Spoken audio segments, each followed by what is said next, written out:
How is it going, everyone? Welcome to Burnout 2 Point of Impact. This game seems to have a pretty interesting presentation as soon as you enter it. It should say single player and a mission, offensive driving 101, and well, then you have the options, but like just out of nowhere it pops that up. It's a little bit weird if you ask me, but it's fine. Like the other ones seem a lot more traditional when it came to the menus. So the missions, just like in some of the following Burnout games, you have medals. Unfortunately, this is in feet. I don't like those units, but it's okay. It's the American version of the game, so it makes sense. Here you are supposed to go in the oncoming traffic and get, well, that score. That amount of feet driven on the wrong side of the traffic. Pretty easy though. Oh wait, yeah, it is. I almost didn't get it. So, well, as you can see by the car, it's supposed to be a tutorial, but I just find it weird that it starts like that. I don't mind. I mean, I like sort of linear progression like this, though I don't know if it's gonna split up later. Near misses, 10 of them? 10 near misses is a lot, isn't it?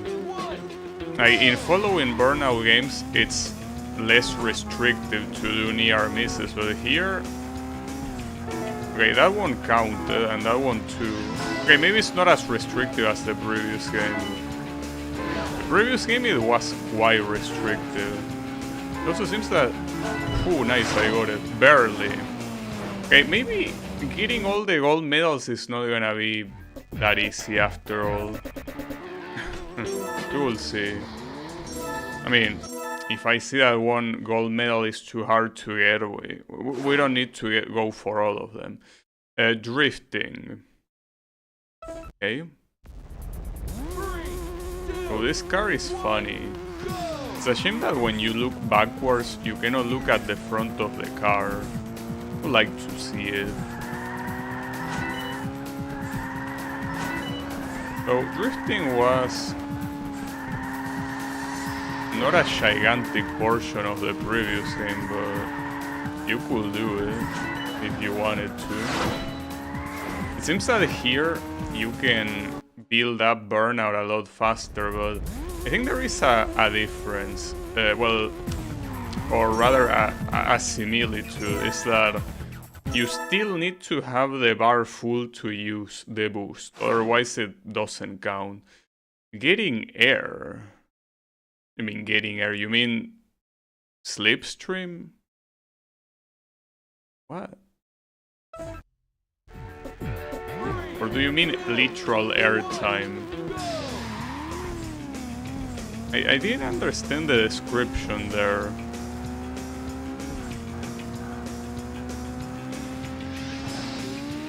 You know, it means airtime. Wait, okay, sure, but how do you want me to get gold on this? I mean, it doesn't seem like there's much you can do, right? Wanna retry, but... I mean, I guess I could build up a boost, but... Well, yeah, if I go the wrong way, I will get a boost. But I don't think it's enough.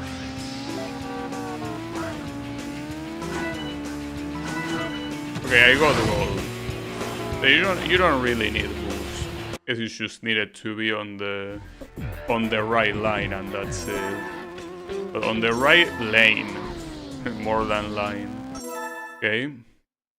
So far these are all. Well, the game calls them lessons, doesn't call them mission yet.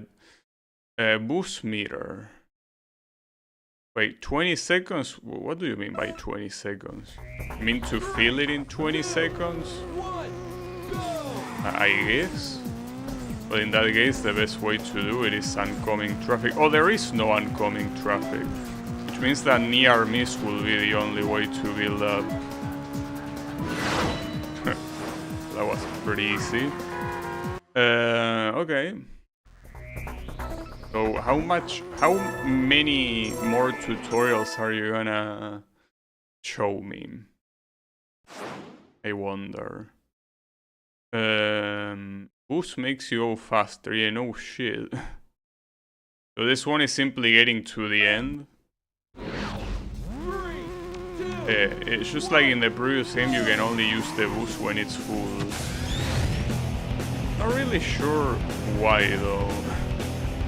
I mean, that's something that they changed later on, but I'm just surprised that they didn't think of doing it here either. It seems like such a... you know, such a common thing, right?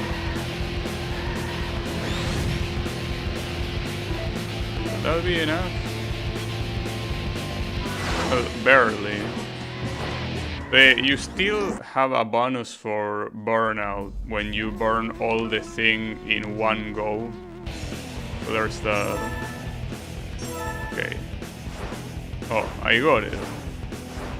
Now compete in championship mode. You have unlocked the driver's ed. I mean driver's license.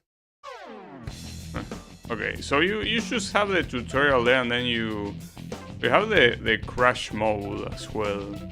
You know, I'm not interested in that. I'm interested in championship for now. Airport terminal. Oh, that's the okay. Pacific Gate Grand Prix. I could use the tutorial car, but why would I do that? You have the Roadster here too. I will pick that one. But what else do we have?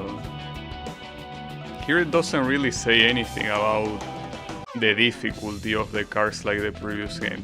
Well, judging in my previous experience with the game, I'm picking the Roadster.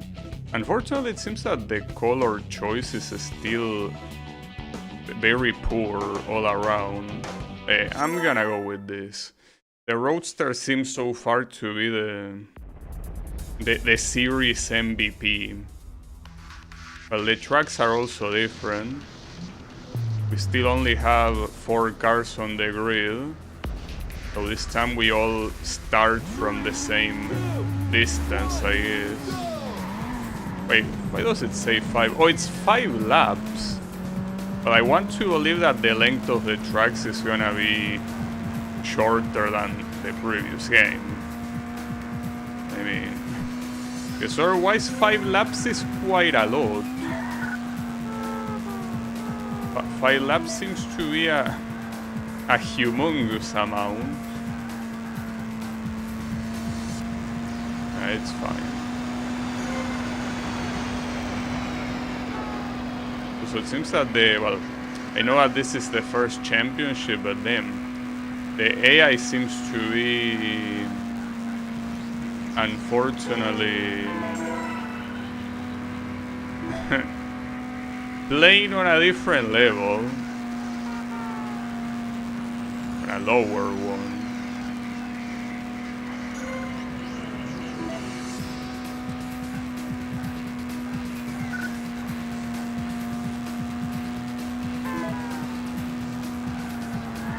No, careful there.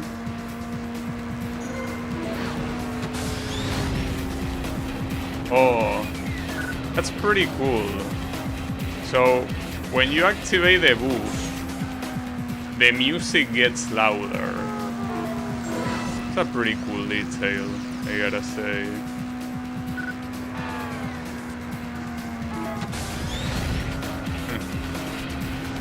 Pretty nice. So, I can personally tell you that when a game has dynamic music, I cannot help but liking it, of course. How could I not like it? Yeah, that's what it is.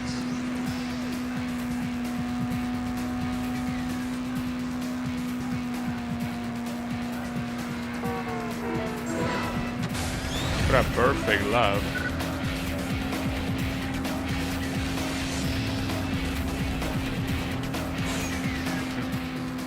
So, perfect lap, I'm assuming that is finishing a lap without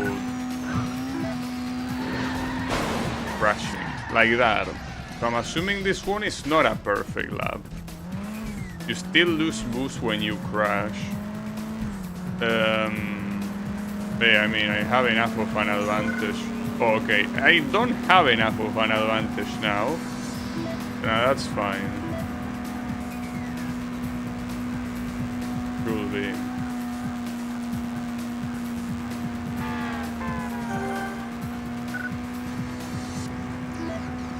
I guess that big advantage in the first place is so when you get into an accident you have enough of a buffer to not immediately go last.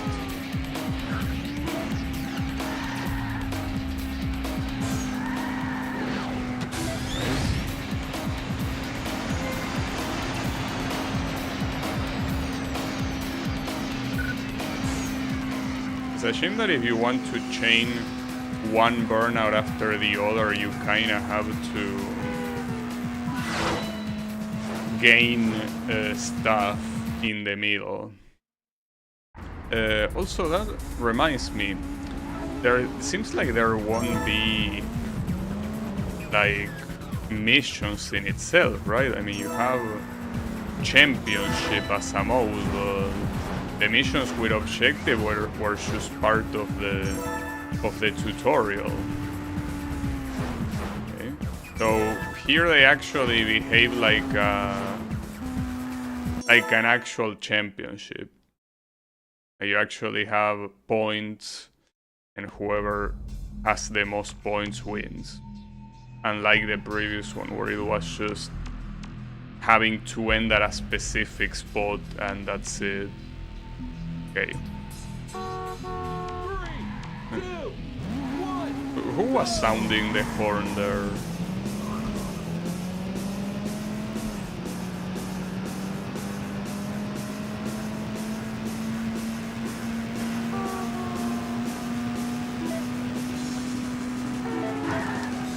Oh, the way the sun shines here. Seems like in the previous game the sun was mostly always at sunset, but here seems to be pretty clear to be in like the middle of the afternoon, right? Since the sun is, well, it could be the afternoon or the morning. Only way to know that is to know where is the east or where is the west. Wow, that was a fucked up accident. So in this game, differently from the previous one, it doesn't tell you the amount of damage in money that you caused. Because I'm assuming that they saved that for the crash mode. The crash mode, which by the way got introduced in this game, it seems. Unless it's a different thing, but it seems to be about that. To be about crashing and causing the most amount of damage. Well, I could try that one later. What I haven't seen yet though is head to head. So I don't even know if you can unlock new cars or not. And if you can unlock new cars, maybe it's not through head to head. Now another interesting thing here is that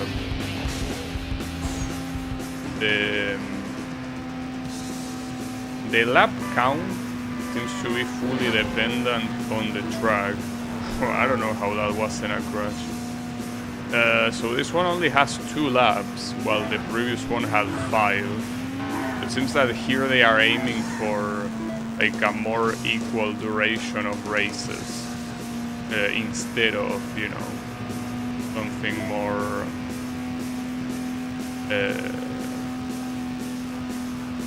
well, something with more variety, right?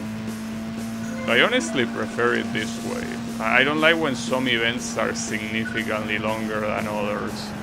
I would prefer if every event was more or less the same amount. Now, another thing that it changed in this game when it comes to boost if you stop pressing the boost anywhere in the middle, like essentially you are boosting and then you release it before the bar is fully depleted, you cannot boost again until the bar gets filled again. So how is it going, Wasabi? Yeah, we have dynamic music. Basically, as soon as you press the boost, the volume rises. So check this out. Well, it's not just the volume actually, it's a different song altogether. Well, I guess you shouldn't say it's a different song. It's the same song, but they add instruments, in this case a guitar. That's pretty cool.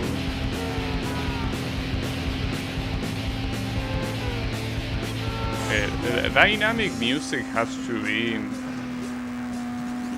one of the things, one of the features that I respect the most in video games, because so few people do it, and so little people even care about it in the first place. So that means that for the developers there is not much of an incentive to develop dynamic music. Like, if you do it, it's because you want it to be that way.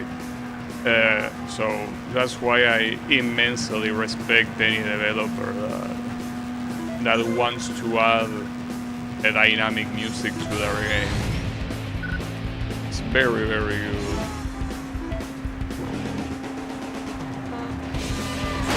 Oh, that's my bad. Obviously, just adding dynamic music doesn't mean that it will be automatically well implemented, right? But well, this one seems to be well implemented at least.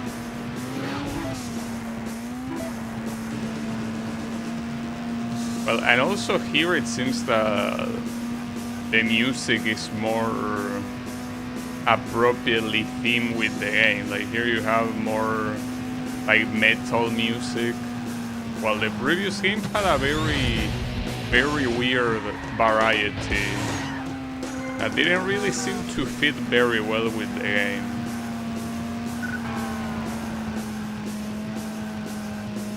Yeah. Oh, close.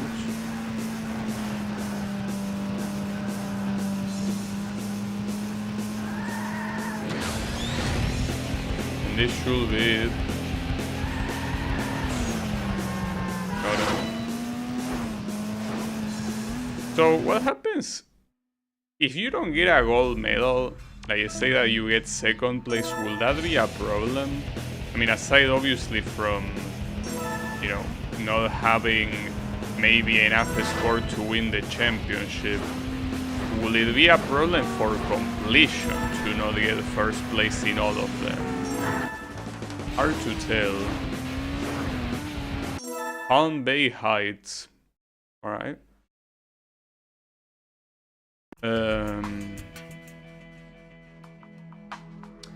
Wait, where are the heights? I don't see many heights in here. Well, I also don't see the palms either. Maybe we're gonna see all of that later in the track. It's a 3-lap race.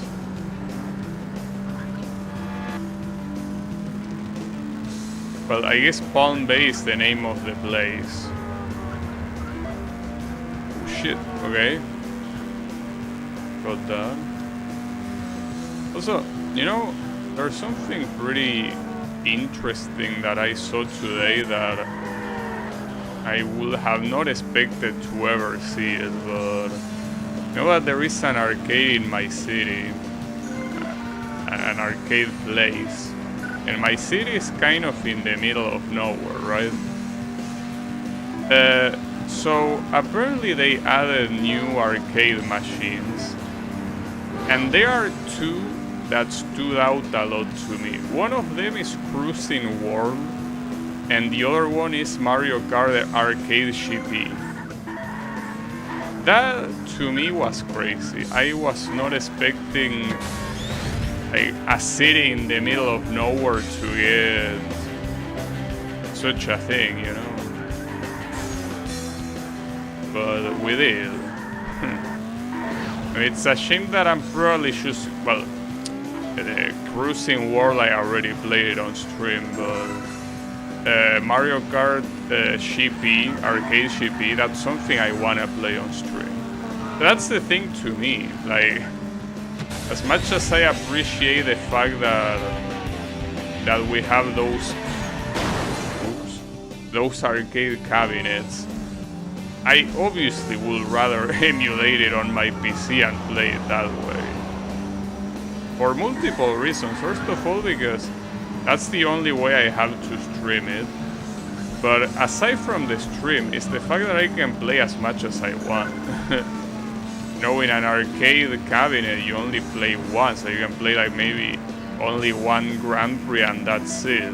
Pay again if you wanna play the other ones, right? And you only have one attempt each.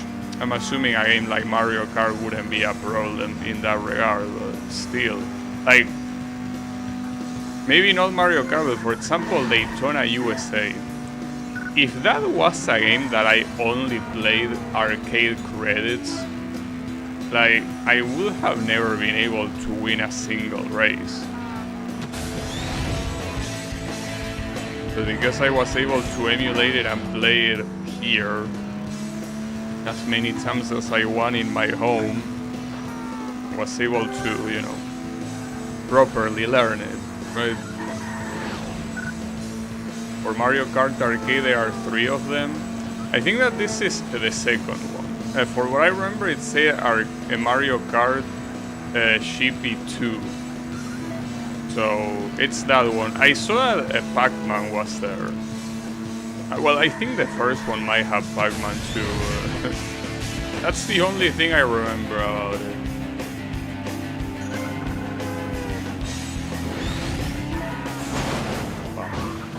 That was wild. The third one is really the only one I see in my local arcades featuring Don Chan and Pac-Man. This one also had Pac-Man, but yeah, I think this one is the second one. Arcade GP2. And well, then Cruising World. Cruising World is a very weird game to have, though. Cruising World is basically the second game in the Cruising series. It's just that, I mean, obviously it's a game that is made with arcade in mind, but seems like a very weird game to have at an arcade, right? But I remember you, Wasabi, telling me about an arcade that had Cruising Blast. And Cruising Blast is like the newest one. So that one will be just as weird, I guess. But yeah, I mean, any cruising game is weird by default, basically. It's fine.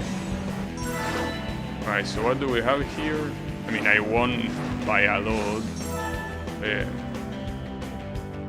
Just like that. Wait, what kind of trophy is that? Looks like a silver trophy. Unless it's a platinum trophy for winning every race. Oh, and there is a face-off. Okay. So I guess all the hidden modes... Oh, and it's right here. Interesting. Interstate loop. Wait, win car? Why are there 2 of them? What am I missing here? Am I gonna unlock 2 or what?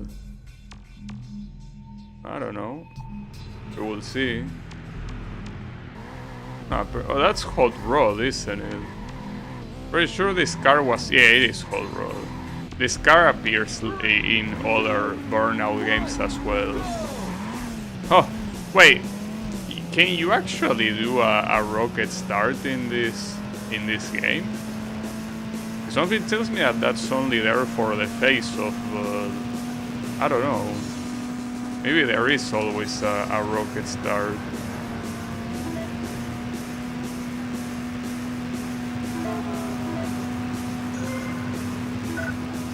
That's a very classic car. I've seen a lot of racing games having that one.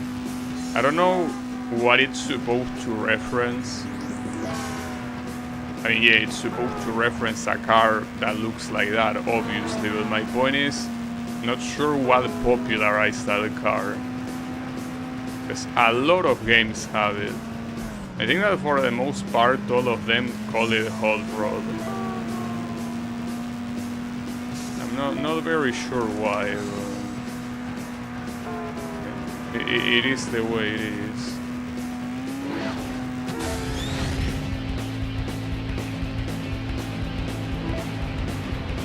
I don't think it will be a problem to win.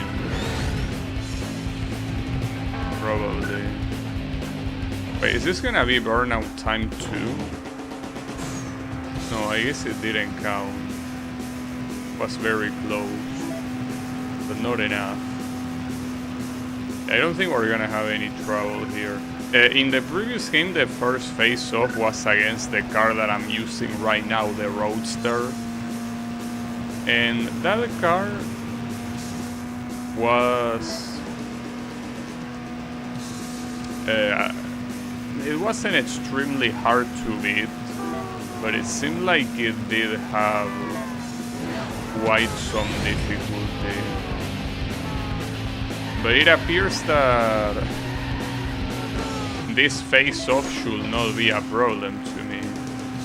Second place is still quite far behind.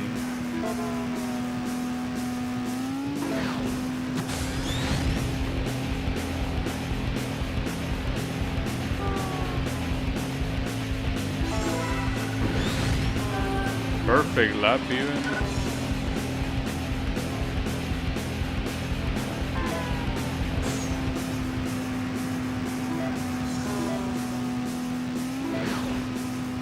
A racing game with a race mechanic, yeah. Well, the previous game also had it, the near miss bonus.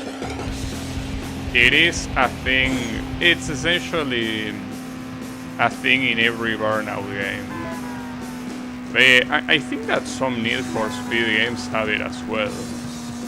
It's a way to incentivize having the risky driving, right? You know, the same way that you get more points for going in the wrong way, like going in incoming traffic.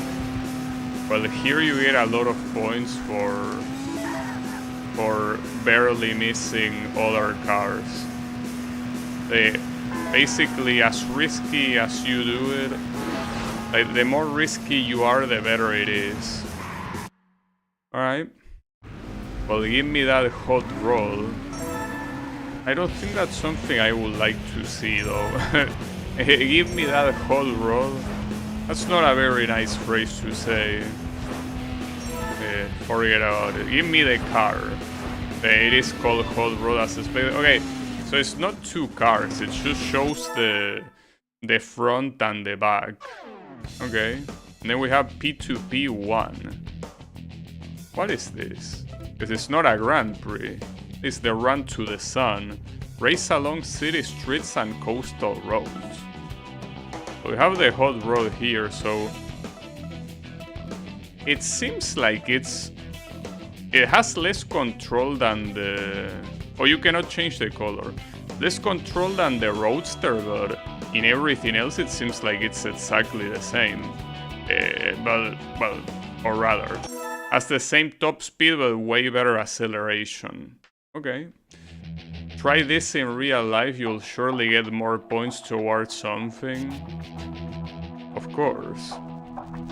Clearly. But can you drive a hot rod in real life? That's the question. So what's the objective here? Is it just winning? Because if it's just winning, I got it, you know? No problem. Well, that first place is going quite far right now. Look at that. Shit.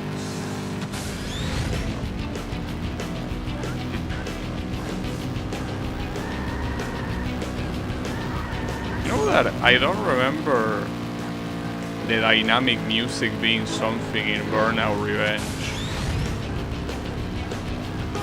But I don't know. Like in that game, what I remember is doing a lot of takedowns.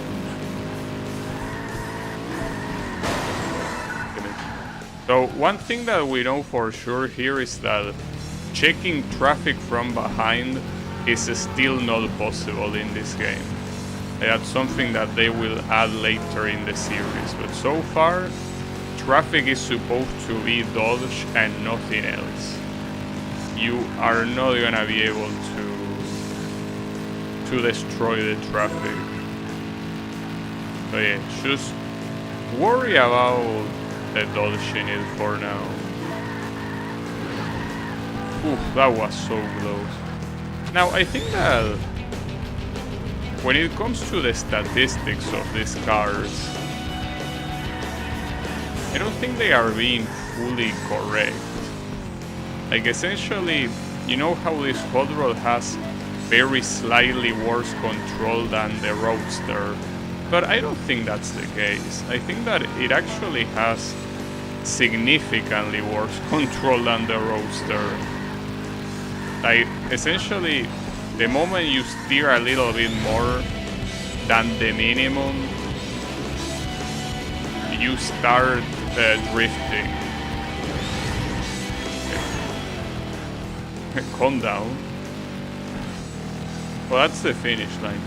So the point of this was basically going from point A to point B, no laps. That was a pretty convincing victory without a doubt. Okay. Only one crash. So that's a weird looking trophy. Is that good? I'm assuming. Do I unlock Pursuit and Winding Road Grand Prix? Okay. So yeah, basically you should unlock multiple... Wait, Pursuit? Hit the target car until their energy runs out. Isn't that a police car? Oh, I'm a police car. Interesting. Damn, we're starting to copy Need for Speed. Is that how it's gonna be? Oh, and we have a siren too. Okay. That's the target. I have to beat this guy's ass. But I still get the same bonuses for oncoming traffic. Despite being an agent of the law, I guess. But it's simply just hitting him normally. It doesn't seem like the intensity of the hit matters at all. It seems that it's simply just giving them taps.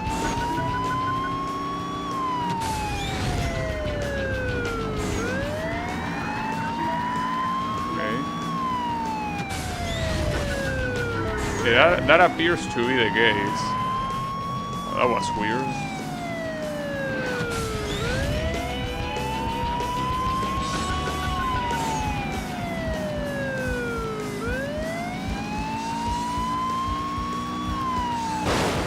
Huh. Well, I fucked him up right there. Shouldn't that count? Guess it doesn't count. Okay. Is that I need more speed right now. I got the need for speed in more ways than one, I guess.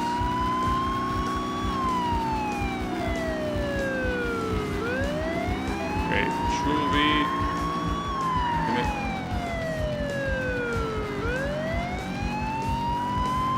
No, where are you going? One more tap and he's out. Got him. Yeah, I stopped them. I guess you can say I stopped them. I also killed them, but yeah, don't worry about that. That's a little detail.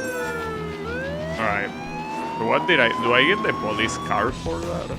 That will be a little bit weird, right? Like the police car seemed like, really? But it seems like the stats, like it's a very overpowered car, isn't it? Right? It seems very overpowered. The problem here is, if I pick the police car, I don't think I can turn down the siren. So hearing that sound all the time seems like it will drive me insane. So I probably don't want to pick it simply because of that. But yeah, no thank you. Do you ever actually get close to running out of time here? It doesn't look like it. I stopped their car and their heart. Indeed. Correct.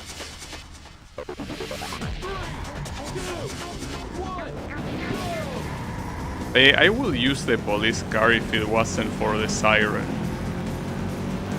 Unless there is a way to turn it off, having to hear that every single time is so annoying. Maybe that's the reason why they should give it to you like that, no questions asked. Because they know that the siren is so annoying that no one is gonna pick it. It's fine. It's a very surprising unlock considering how much better it seems to be.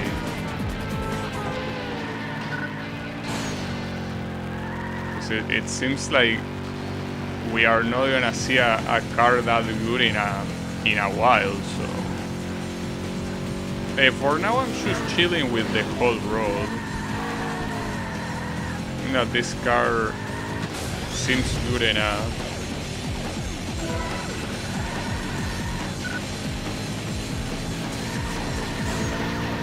But unfortunately the handling is not very nice at all. That's the part that... come on. That was a crash, really?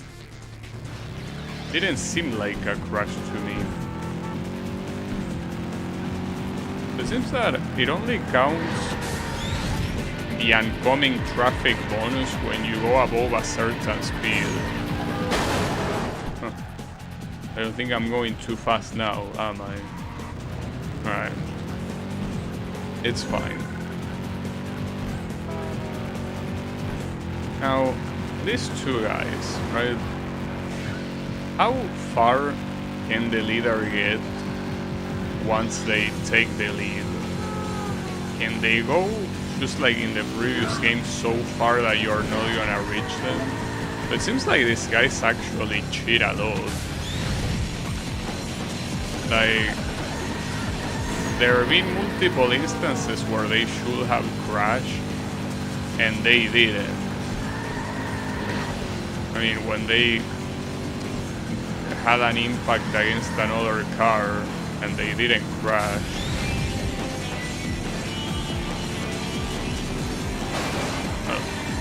I think he kinda crashed there. Unfortunately, takedowns are still not a thing. If I'm not mistaken though, the next game is called Burnout 3 Takedown, right? So maybe that's the game that introduces the... maybe. I don't know. Most likely will be the case.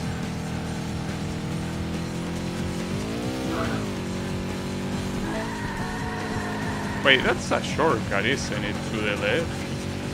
No, never mind, it cannot be a shortcut. Wouldn't lead anywhere.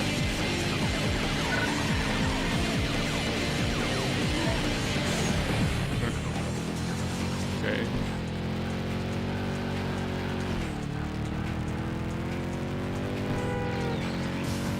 I think I'm staying with Mr. Hot Rod.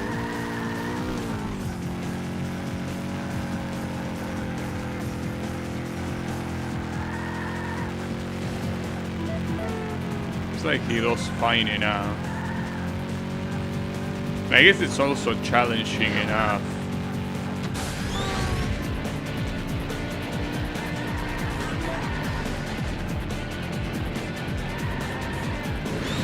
Oh shit. I was out to say we got a combo going. No, we don't have shit going. It's fine. The finish line is right there. No need to worry. I got a little bit too excited there. Now, something that I assume is that when the music starts, well, when you get the boost and the music changes, I'm assuming that it actually gets very loud to the point that it probably covers my voice quite a bit, right? So I think that every time that I boost, I probably should try to not say many things, because you're probably not gonna be able to hear. Or maybe you do, I don't know. Well, at least there is one thing that YouTube has that is called stable volume. It's a filter that makes everything but the voice of the streamer more quiet. So hey, I guess on the worst case scenario you have that. But I don't know how it works in terms of when it is eligible, right? Because some videos have them, some others don't. Not sure how it is.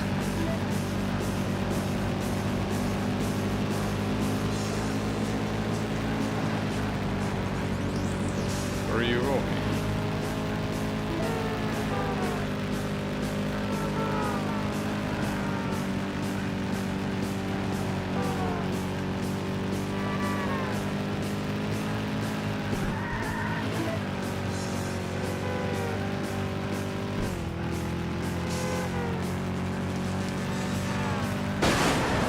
I didn't see that guy. I legitimately didn't see him. My bad.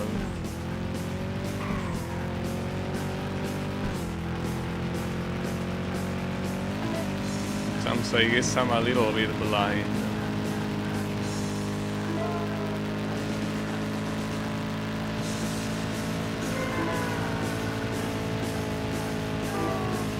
I'm kind of surprised. Well, I don't know how long this game will be, but it surprises me considering that Burnout Revenge was a pretty long game. It seems that these first two are for the most part quite short in comparison. I don't know about this one. I still haven't seen how many events there are. But it kind of looks like it probably will be pretty similar to the previous one in that regard. I mean, considering, like, just looking at the game, you can tell that almost everything is taken from the previous game with the exception of the tracks, of course. But when it comes to UI, physics, and more or less the gameplay mechanics are essentially taken from the previous game, so something tells me that the length of the game will also be taken from the previous game, probably.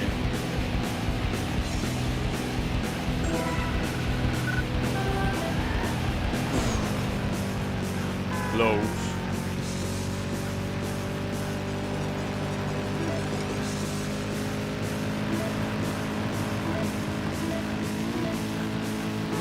Nice.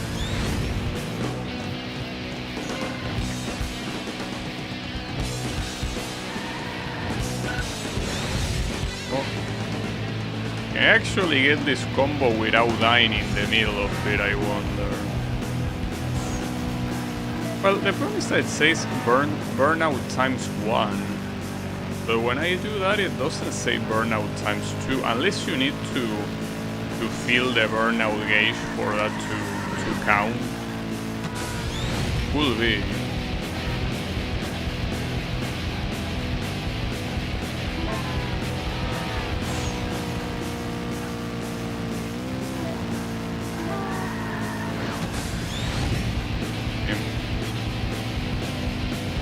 Quite free, I gotta say. It seems that the AI is not as hard as the one in the previous game. The one in the previous game, well, I don't think it's just the AI. It just seems that it's a lot easier to avoid accidents in general, isn't it? It doesn't seem like crashing happens very often. It might be because the roads are more, like, they are wider, maybe. Airport terminal. Oh, and it's raining as well. Okay. The question is, are we gonna actually enter inside the airport? So I already like the fact that the outside of the terminal is where you drive. It reminds me of like an omnibus terminal in Capital City. Like essentially that starting line looked super similar to it. Like very, very similar. The question here is if we are entering the actual airport and into the plane tracks. It will be interesting. It seems we will. At least the planes are close enough. I gotta say that so far this is my favorite track. I really like the way it looks. And the rain is obviously an added bonus, clearly.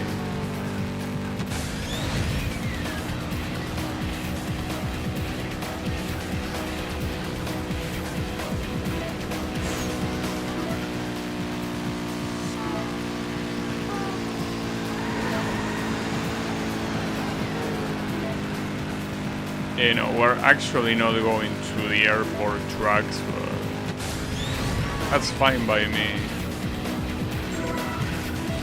That was a perfect lap, really. Well, if you say so, who am I to say no?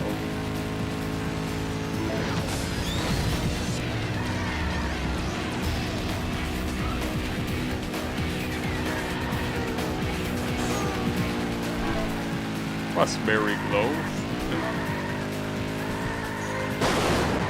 And that was way too close. No, you can't say that it's close when you actually crash. That's just crashing. When I say that something was close, it means that it was close to not happening.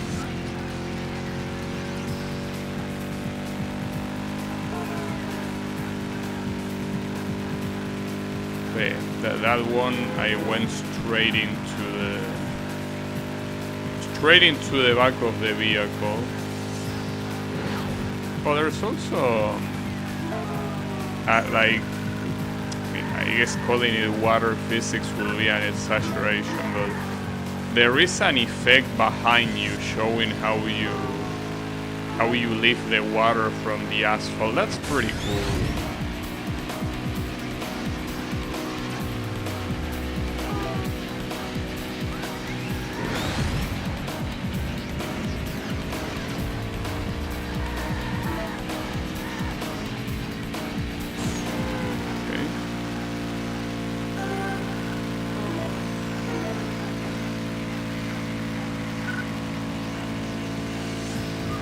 Seems that for the most part, the AI is not allowed to be more than 5 minutes away from you. The moment they are more than 5 minutes away from you, 5 minutes, what am I saying? I mean 5 seconds, sorry. Hey, I was about to say at the moment they are more than 5 seconds, it seems that they get snatched into place. Probably. It seems that it's mostly there. Well, now that I crashed, all the advantage is gone, but it does seem like they are made to always stay at least 5 seconds away from you, at most.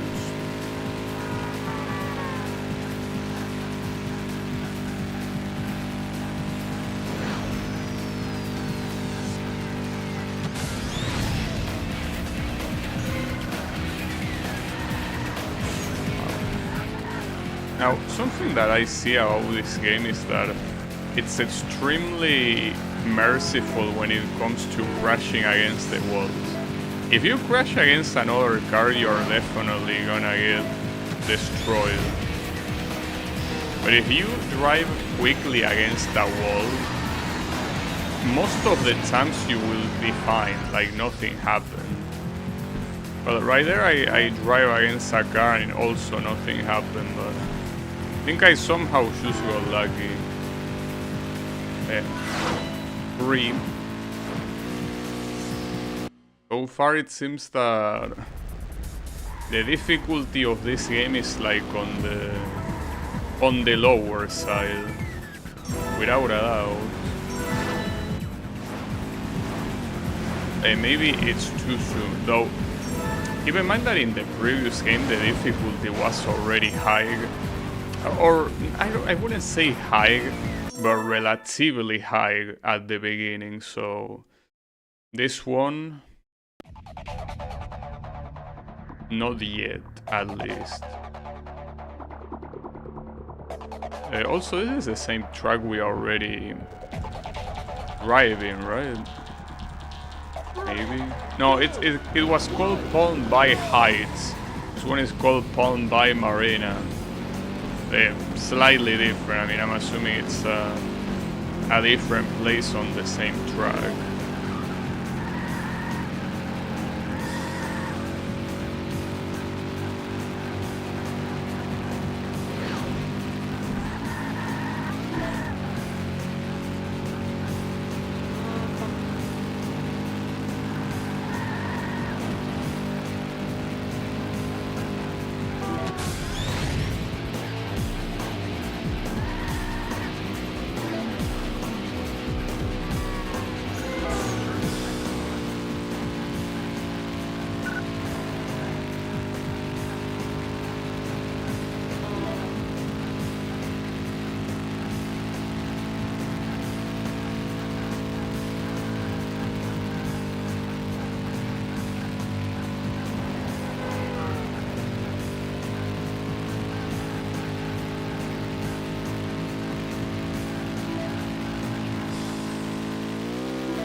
I think also for what I read, this place is meant to take place in a place inspired by the USA, but I wouldn't know. I mean, the signs look like they could definitely be from the USA.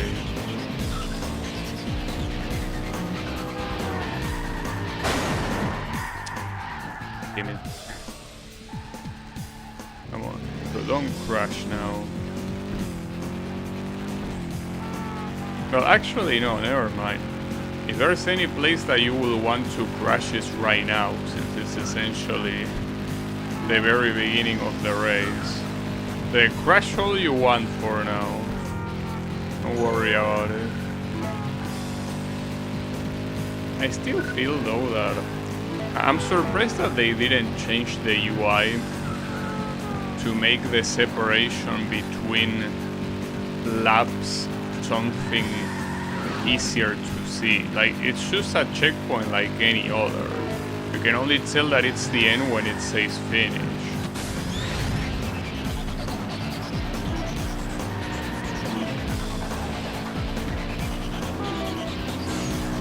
Well, unless you fully memorize the track, right? But that wouldn't be the case unless you're a dev or, well, I guess a speedrunner. There are even any people that somehow speedrun this game. I have my doubts.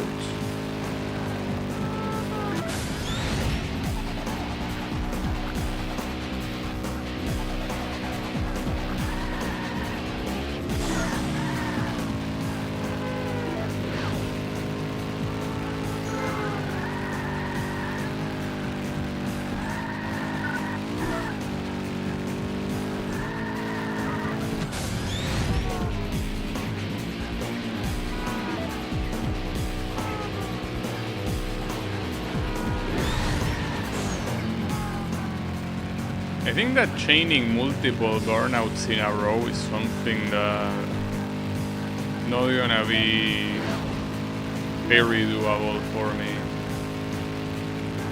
I don't think so, at least.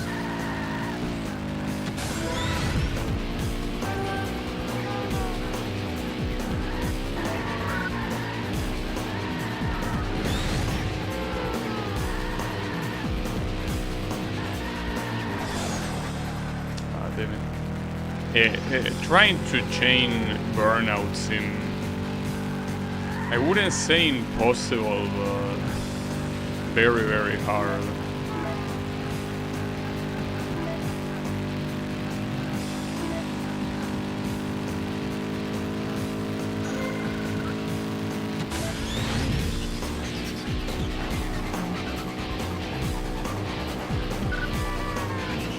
I also think I can kinda see the reason why crashing in this game is something that happens less often than in the previous game.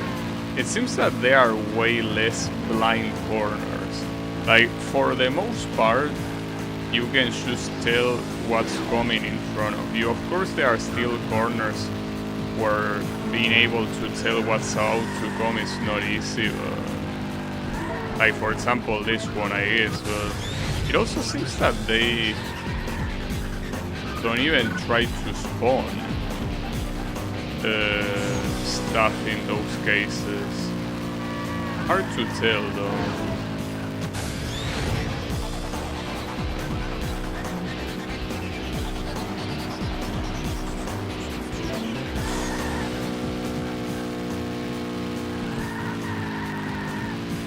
Well, this whole championship was extremely free. Like, no problem whatsoever. It's still something that I cannot get is the best score stuff. Maybe that's something that is related to Crash and that's it. I don't know. That's a perfect Grand Prix. And it might be, like, maybe I'm just inventing stuff, but I think the trophy might be like a platinum trophy for winning everything. Right, so we have another car to unlock. Supposed to be a secret car. I hope at least it looks cool. But does it? Well, it does look cool. It's supposed to be a NASCAR car, okay. That is a very nice way to win me over, yes. So it seems that the whole point of face-offs is that your opponent will always have a rocket start, and the idea is that you catch up to them. Now, if this NASCAR car is supposed to be, representing of how NASCAR is, I will assume that it's gonna have the best top speed possible, but an absolute trash handling. I don't know about the acceleration though. I would expect that this one, when it comes to top speed, is probably gonna be very smooth.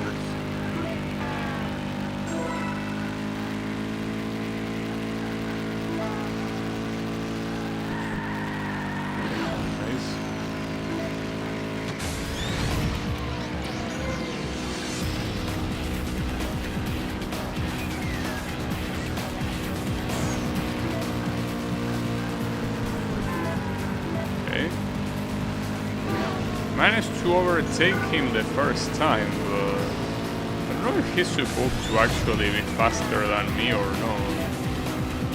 Certainly looks pretty fast.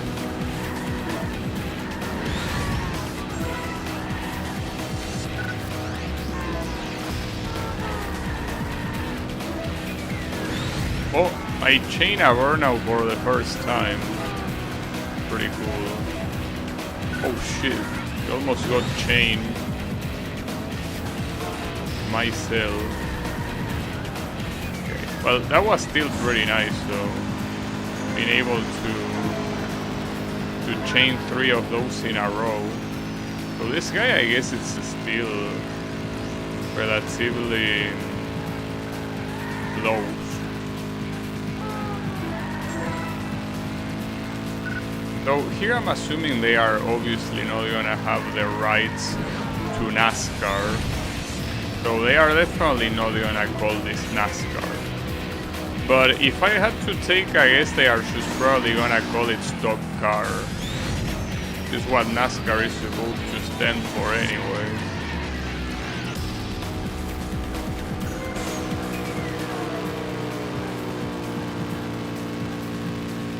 Oh, something happened to him. Look at that. Almost 8 seconds. Get into an accident, mister. Kinda looks like it.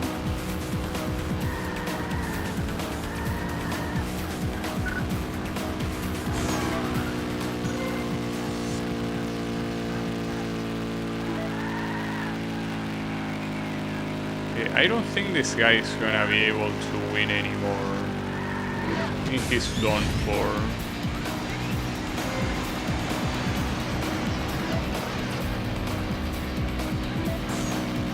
Really makes me hesitate if using it myself will be a good idea. If you're gonna lose this badly, almost 10 seconds of difference. Come on, dude. Were you even trying? I don't think you were. Oh, I got the big combo leaderboard, I guess. Oh. Give me that.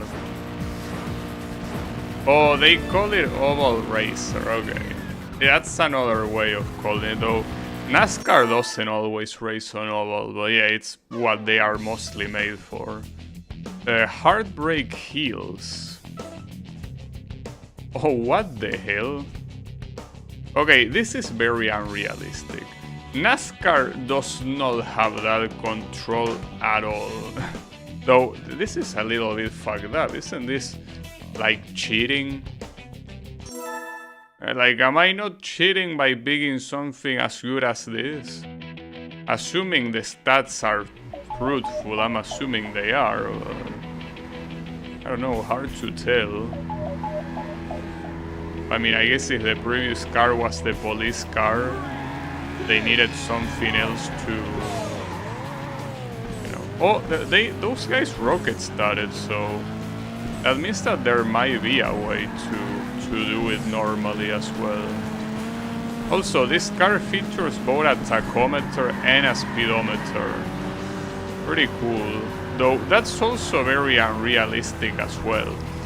A speedometer is something that does not exist in NASCAR cars. Like, the only information that NASCAR drivers have is how many revolutions per minute they are going for.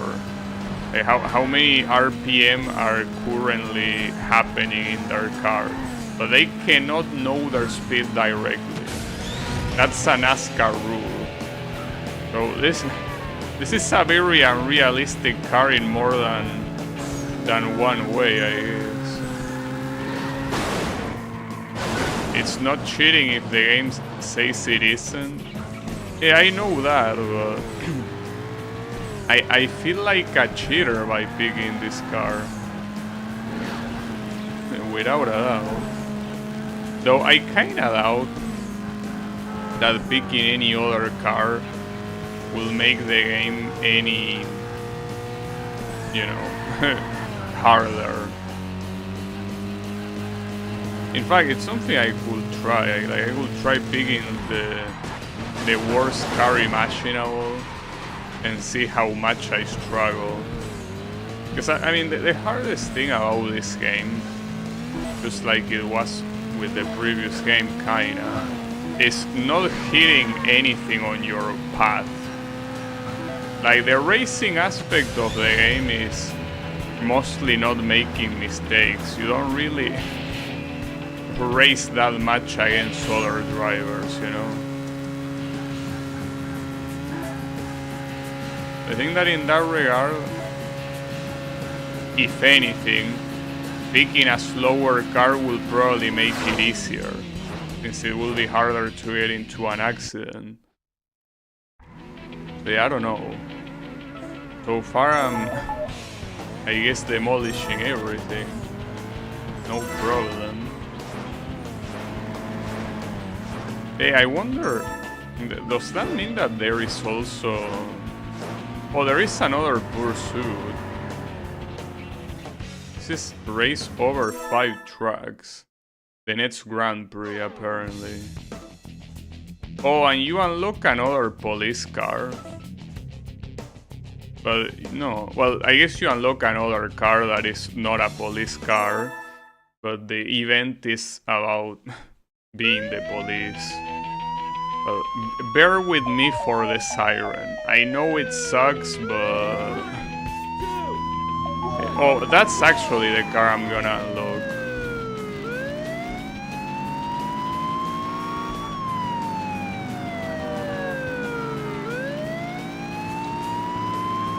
Well, you should reduce the speed on purpose so you could hit you. So you could hit you, no, so I could hit you. Are you a masochist? Or what's the reason for such a decision?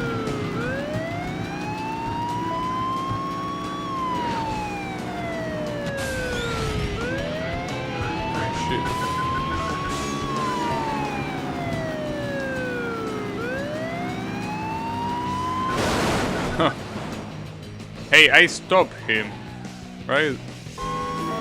Apparently not yet. It's funny because you can see your opponent get into an accident, and well, the opponent, I guess here it's a target, and that doesn't seem to matter at all. You just need to hit him 10 times, regardless of everything else. I almost hit him.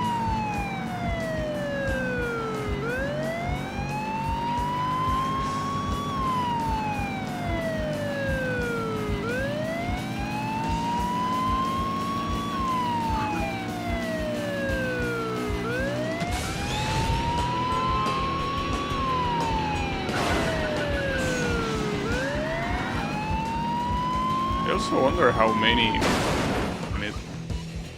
iframes they might have every time that...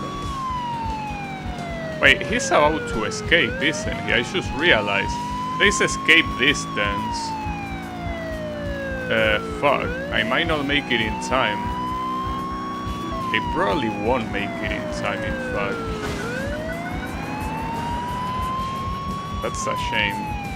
Really didn't want to hear the sirens for long, but seems that I will. Yeah, that's the finish line. Oh, come on. That's a shame. Was very close. So they got away. He was right there, mister. What you mean they got away? Just needed to drive your ass a little bit more. Damn it. Unfortunately, we're gonna be hearing the siren a little bit more. I like that it says a secret vehicle remains unlocked. No shit. Damn it. It's okay, don't worry. This time I'll get his ass. That's the first event I failed. So, come on. Don't fail it this time. This, obviously, the first thing that it makes me think about is a Need for Speed Hot Pursuit. But I think that Need for Speed 3 already had... No, actually, Need for Speed 3 is Hot Pursuit, right? If I'm not mistaken. So Need for Speed games, a lot of them have very weird names. Hard to remember them. Close.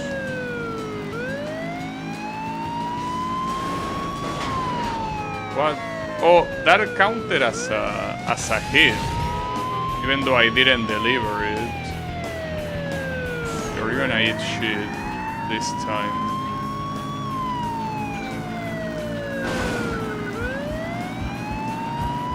Every time you hit them, it's like they slightly accelerate a little bit so you cannot deliver a second hit right away.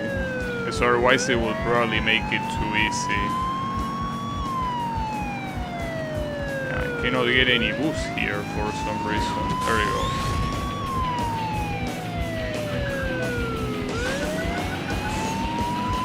It's pretty clear that when you hit him like that, you won't be able to hit him right afterwards. You are not supposed to. Okay, only one more hit remaining. And we are done. We are done with the siren. Hopefully.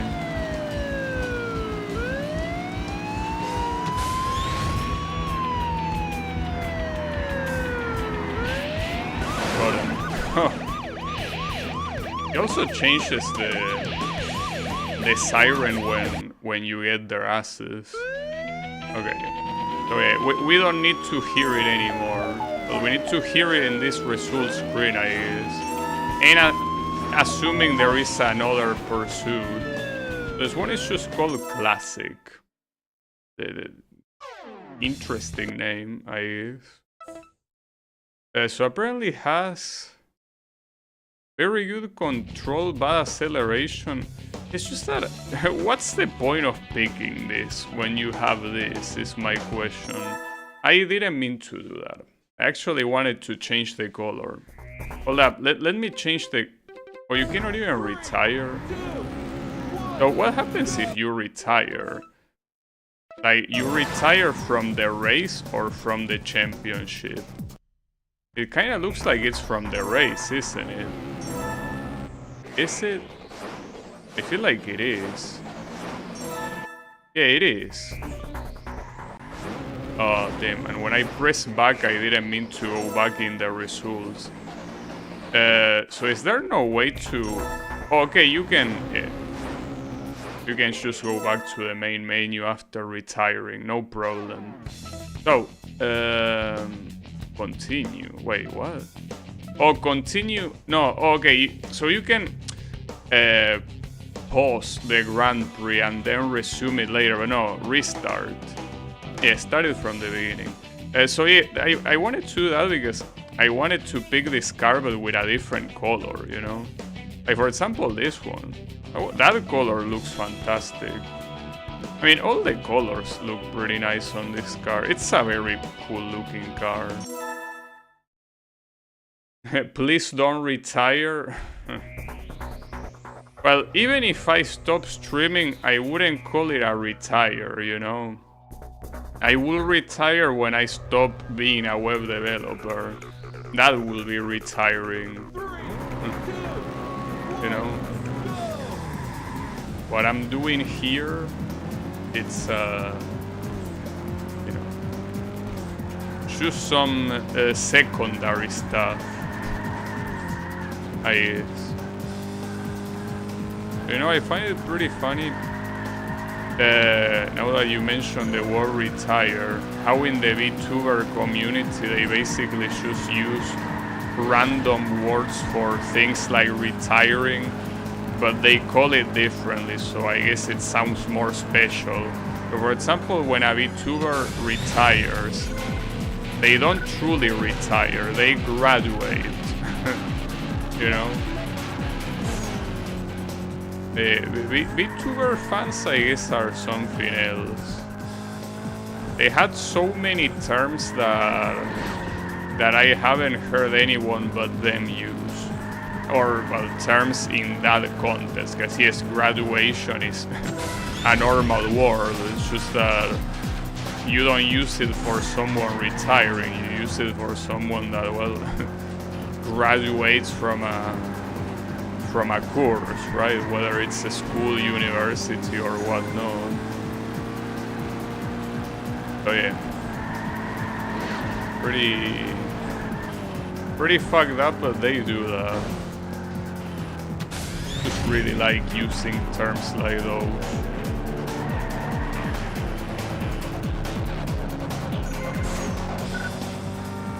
Also, This car kinda sucks, honestly. Not visually. I mean, gameplay was. I think what's supposed to be very bad about this car is the acceleration. And unfortunately, the acceleration, with how many corners there are, is very important. So here, you are certainly. Yeah, you're gonna be overtaken like that every time. So maybe it's not a bad time to switch car, I guess. Because keep in mind that this is a 5-race Grand Prix. So the best place to retire will be right now. You know?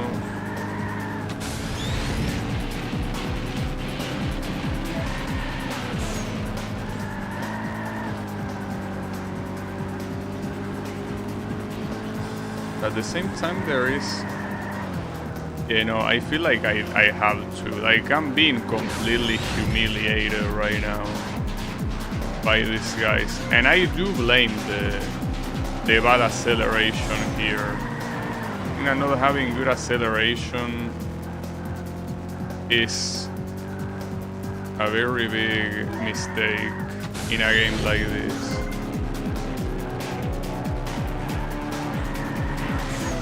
It will make this more challenging, but at the same time, considering that we have 5 races, and if you don't win, you have to redo everything, I think that the best thing I can do is pick a better car, and that's it. So yeah, that's what I will do. I don't know if I will go for the NASCAR one, but I mean, I probably will, but yeah, this one doesn't work very well. So, restart, yes. Wanted to check. I mean, the Roadster apparently doesn't have good acceleration either. In fact, it has the same acceleration as this one. Maybe the AI got better and that's it. Most of the other cars just have very shitty stats altogether. You know? So I think I'm just going for the NASCAR thingy. It would be nice to use this one, but they both had the same acceleration. I still feel that maybe this is like case number 1000 of racing game lying about the stats of their cars. But so this will be a good comparison to know if this car is really broken or if the AI is simply better here. We will see.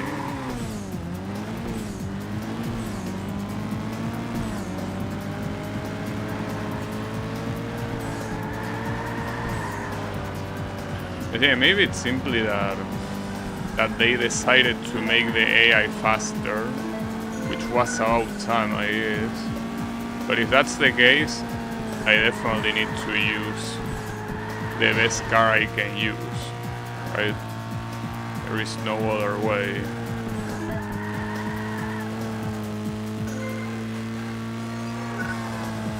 Well, I don't know, hard to tell. You only see the difference. But we won't see a difference if that's what we do, you know? It's fine. So at the same time, this track does not seem to be too easy whatsoever, you know?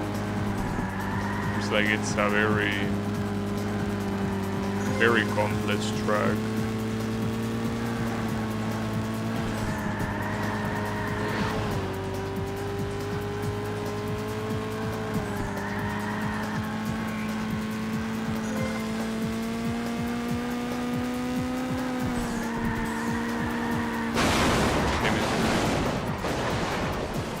Yeah, it seems like this track seems a lot more similar to the tracks in the previous game than any of the other ones we've seen so far. Because A lot of very blind corners here.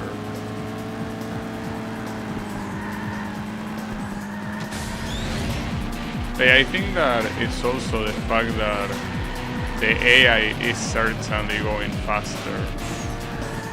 Like the speed that the AI is going with here is clearly superior than in previous events. So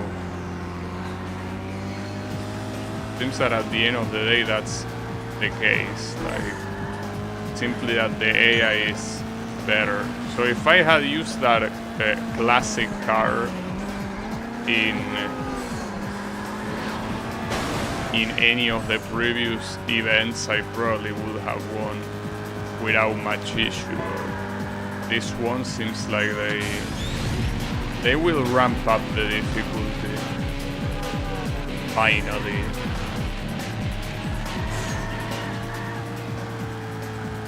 Yeah, I definitely don't dislike the idea of them increasing the difficulty. I think it's a nice thing to do.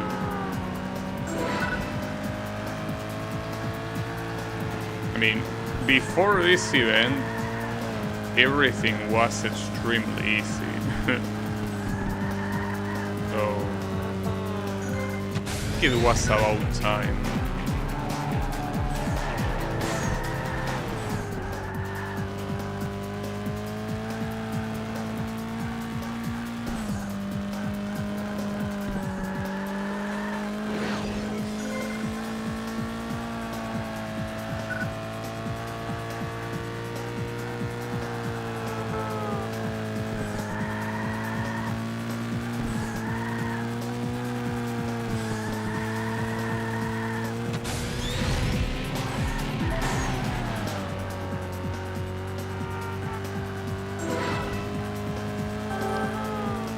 So, it really seems like the standards for perfect lap are very low here. Because perfect lap is simply not getting into an accident, but it doesn't matter how badly you drive when it comes to the walls or even hitting other cars, as long as it's not an accident. Okay, see, that was an accident, so that's not gonna count as a perfect lap, most likely. So yeah.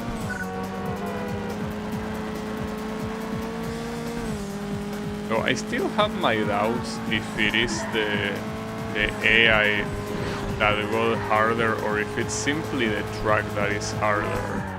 Because there was a distance there, well, an advantage of 5 seconds that looked like the advantage from the previous events. It might just be that the track is harder and that's it. I guess in that regard, yeah, just equip your better car, your best car. Okay. Sunrise Valley downtown. At least we know what time of the day it is. It's supposed to be morning.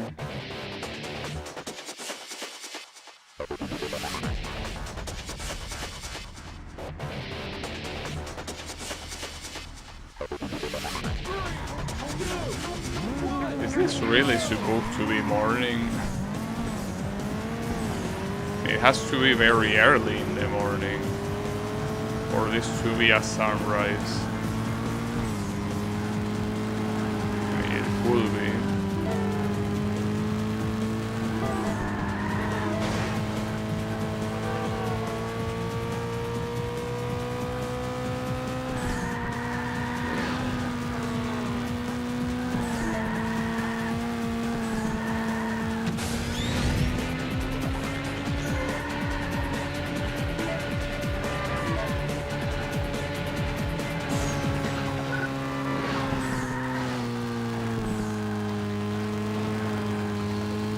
I think it was essentially that track. The AI did not get harder. Like that first track was just specifically merciless, but you can tell by the advantage here that this is just the same thing. So I could have picked the classic car, but I guess I didn't. That first race seems like quite a big filter in that regard.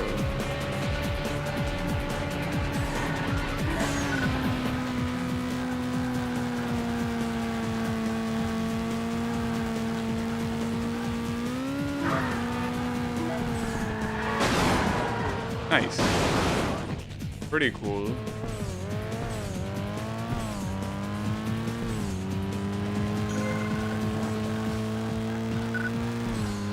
I guess that means that if you're a player that has a very hard time not crashing against cars, this game is gonna be extremely hard to beat, because the moment that happens is the moment that the AI will no longer be behind you.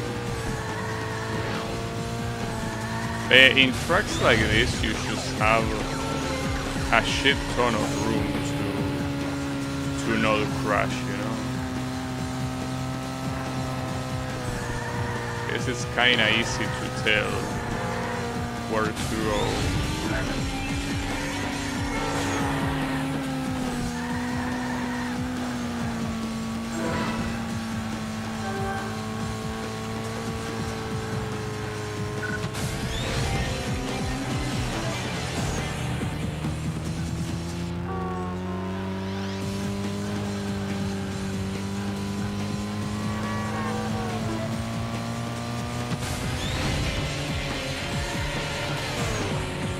I think that in later Burnout games, what I'm doing here of going against the wall with such a speed, that's something that ends in an accident.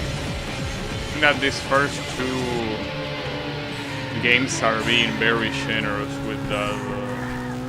I don't think it's gonna happen all the way.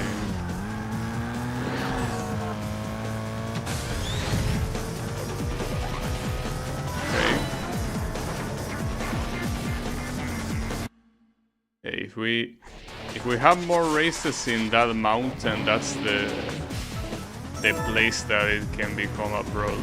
Oh, apparently that was a high score. Nice.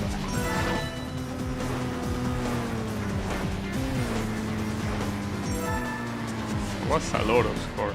I guess the easiest way to get score is by doing a lot of burnouts, I guess. Probably.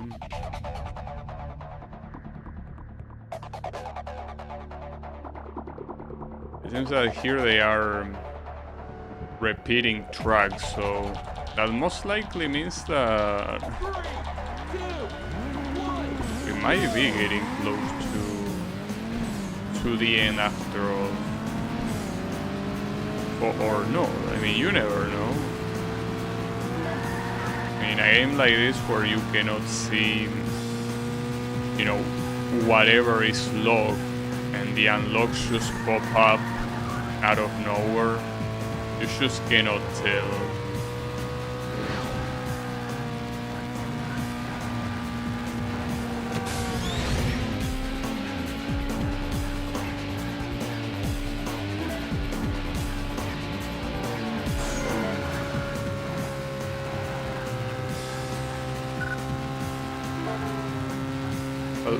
Something I will say though is that regardless of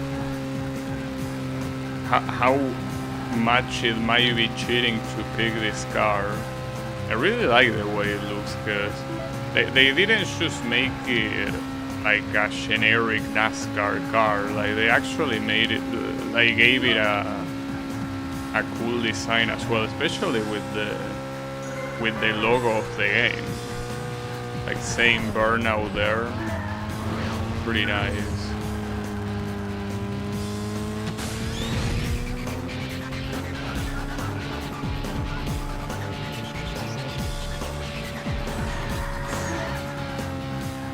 I think that's the point of NASCAR cars, the fact that they are supposed to look appealing. They are supposed to be as nice looking as possible, especially considering that they are essentially like running advertisements.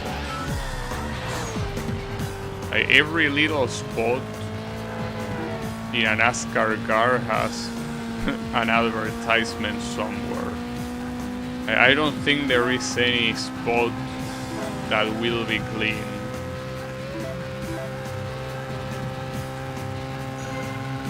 They definitely have to make the car something appealing to look at.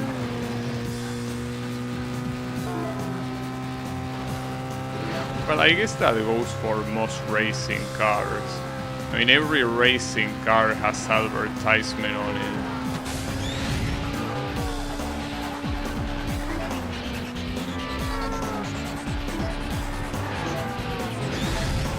Nice.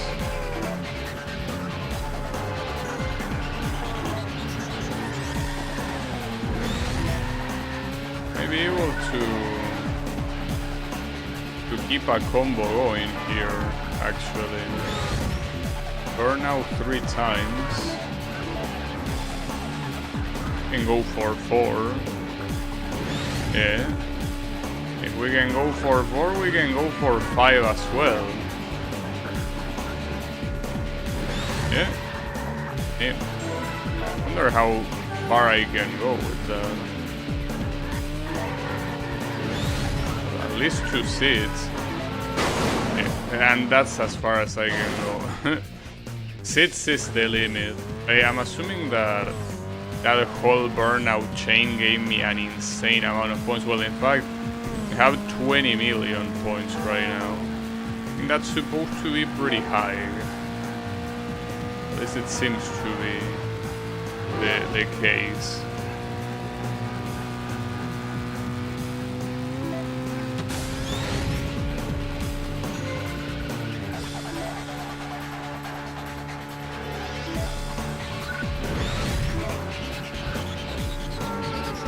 It's what I say, in a track like this, doing this chain of burnouts is definitely not a problem.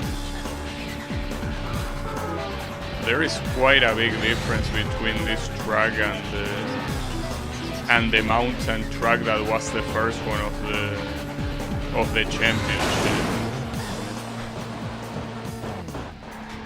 But yeah, it's just one of those cases where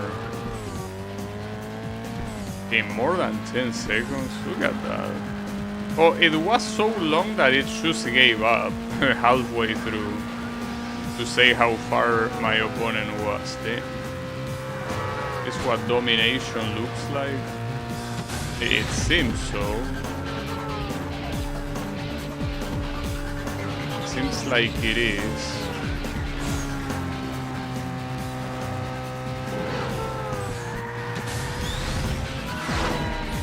And that was more than free. I just guess I prepared for the first race, and I ended up over preparing. I guess ended up doing,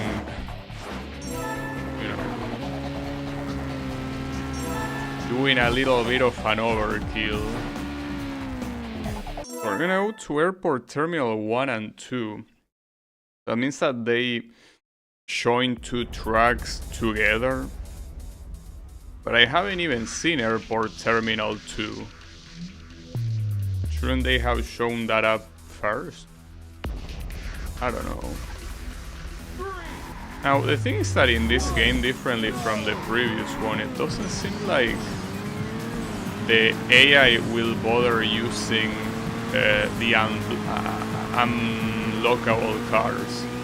Which is something that the previous game they didn't have any problem doing. I mean, they didn't use the special ones, but I remember them using the Roadster, and I'm pretty sure the Saloon GT as well. But in this one, it seems that they don't want to. It's like they feel like it will be cheating. That's probably because it will be. They are just very, very good cars so far.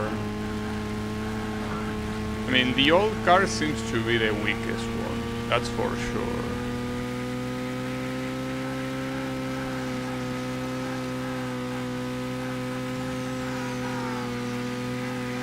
I wonder if there's also gonna be the bus or the tow truck in this game, like basically a gigantic vehicle that is useless, but it's just there kind of as a show. I don't know. Hard to tell.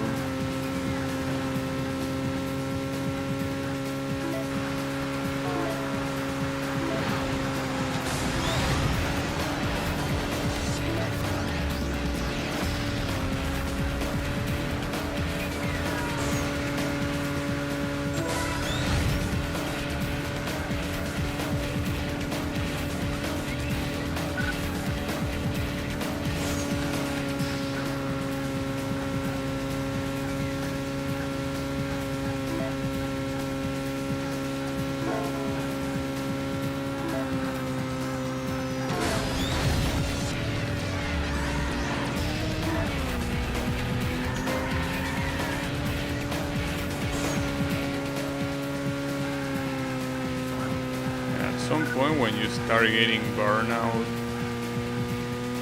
the AI just gets very far from you.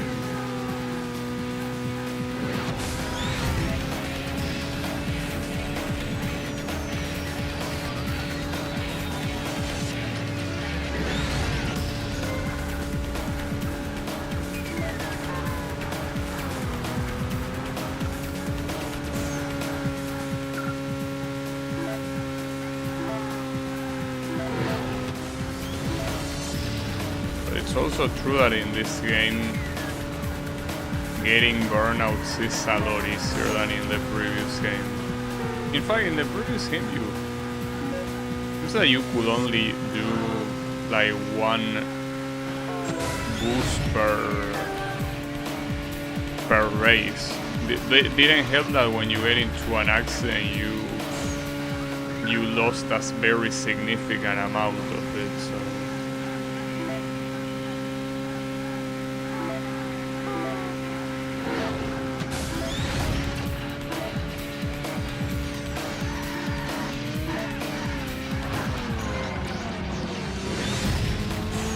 I didn't realize that was a full burnout. In more than 10 seconds, huh? I guess if you want a challenge, you probably shouldn't pick this car. But the first track was challenging no matter what, so it's essentially a matter of tracks.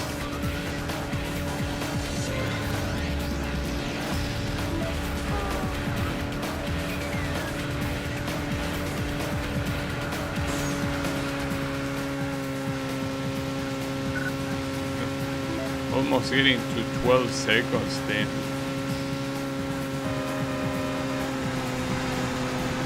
Pretty messed up.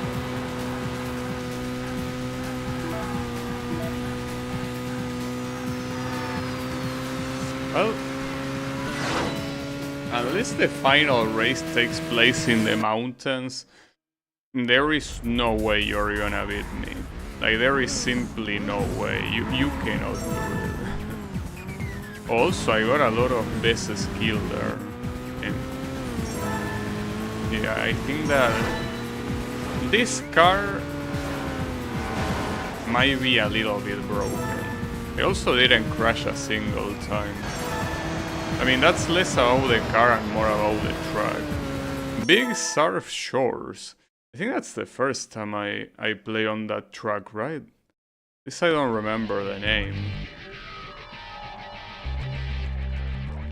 Or maybe, no, I think it might be like a variant of the Palm Bay area thingy. Just a third variant. So if that's the case, they should be free too. It is the same place. Without a doubt it is.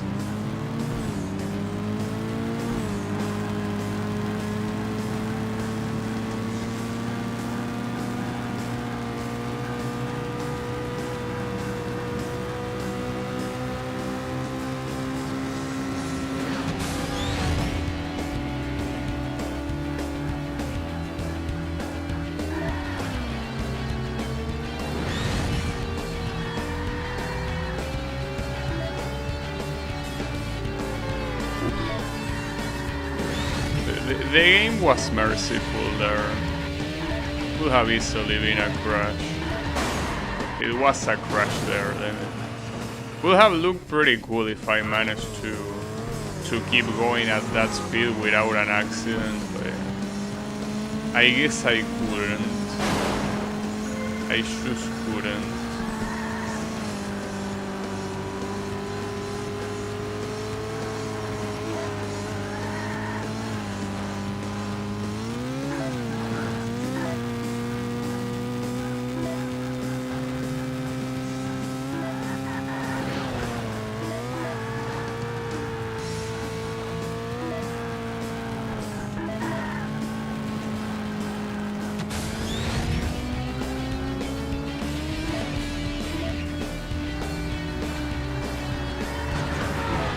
Oh, that wasn't the right place, the moron. I was sure I needed to steer to the left, my bad. I'm glad this is only the first lap. Oh, there is even off-road here.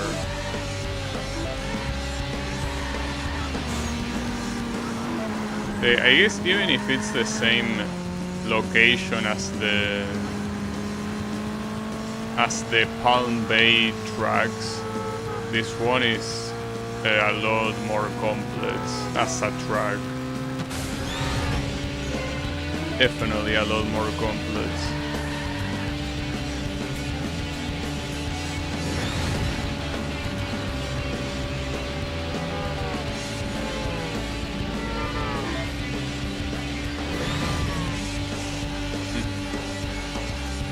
Something is definitely gonna stop me here,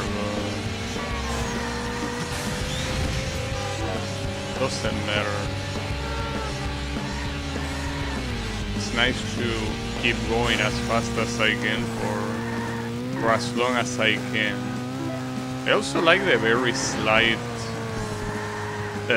like, I don't know if you should call it distortion or muffling effect that happens on the screen when you... Well, not that one though. Not the one when you crash. That one is not very nice.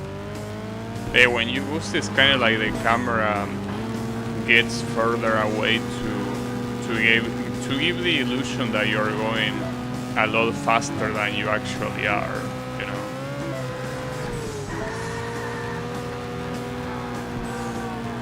Yeah, that's pretty nice. Hey, I don't know why on that crossroad I thought that the right place to go was the left side, especially when you see a gigantic checkpoint. I guess that's precisely why I thought that you weren't meant to go there. Because that checkpoint looking green like that, I thought it was just the arrows that show up that tell you that you're not supposed to be in a specific place, right?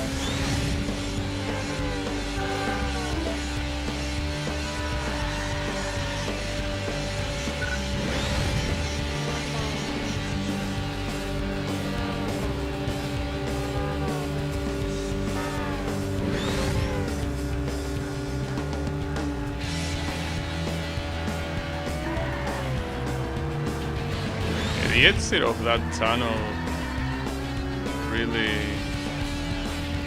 screws over my speed.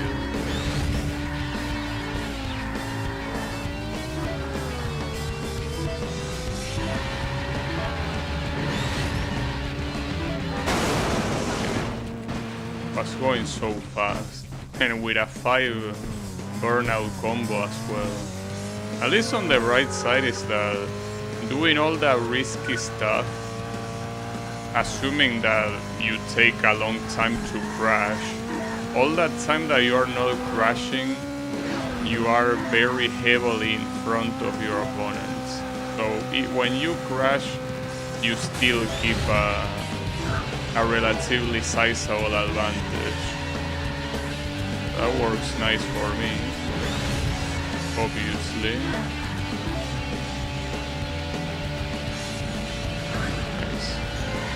I think that crossroad there is also specifically tailored so you don't crash. Otherwise, it seems like quite a coincidence that the car, the way the cars showed up there is so convenient to me that I barely even needed to dodge. Like, just going forward was enough, you know. Well, with the exception of the first track, everything else was extremely free. And I don't know if it would have been as free with other cars, but with this one it very certainly was. But yeah, just like that. Indeed. I got the trophy. And what else did I win? Another face-off, and I unlocked Crystal Freeway. Apparently this new place... Well, Crystal, what do you mean? The snow area? Oh, it is! Okay, so that might be hard to win then. Might actually be hard. Because that's the hard track. I'll be able to win a face-off here. I don't know. Oh, that's a dam. Well, I don't know how it's pronounced, if it's dam or dam. I think it's dam, right? Yeah, the thing that prevents water from a river to go to another place. Also, that car is supposed to be the twin turbo, right? Like the Toyota Supra. Pretty sure it's supposed to be that one. But pretty nice.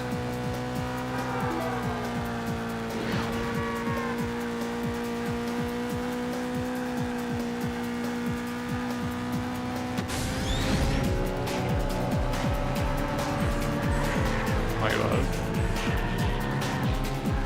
No. I think that was that was pretty bad. But though that corner is very sharp. You gotta be especially good to do it fast. That might have costed me a lot of time with this guy. My favorite Kendrick Lamar album. The album is called Them. It's just that when I see words like that, I always hesitate on how to pronounce them. I'm assuming it's pronounced damn. And them, of course, is the curse word. Very hard for me to tell. But it's fine. Basically the thing that holds water. That thing.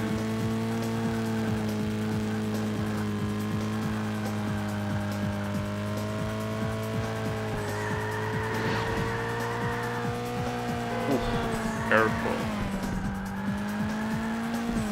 I don't think this face-off will be entirely easy to beat. I have my doubts.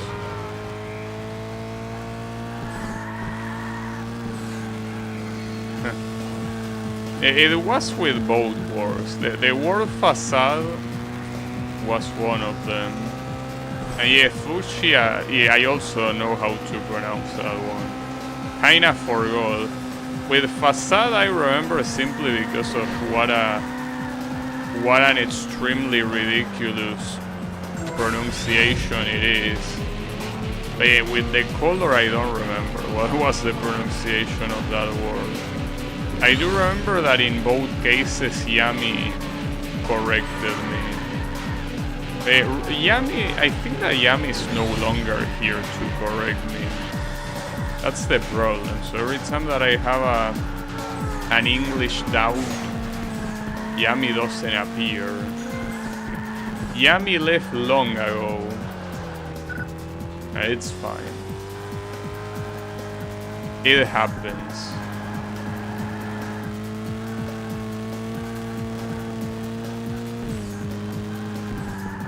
cannot expect people to stay around forever, right?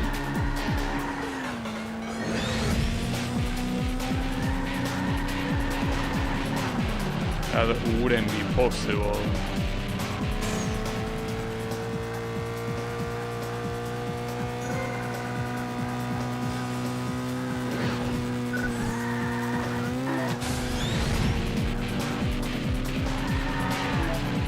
There is an issue with the controls that I'm just now realizing, that if you want to combine the brakes with, you know, pressing the nitro at the same time, nitro R1 will be a little bit annoying. I would like, the best thing I could probably do is putting it at L1.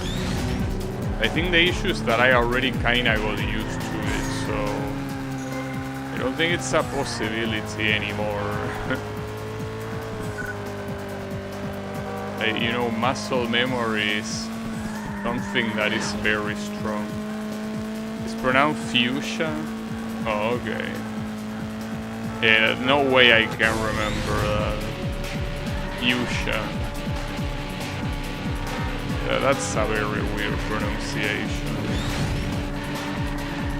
But then again, it's a color. I know that it's not the same color, but if that color shows up, I'm most likely either gonna call it violet or purple, or maybe even pink. And those words are easy enough to pronounce, so even if they are the wrong color, I probably would prefer saying that, simply because of the pronunciation.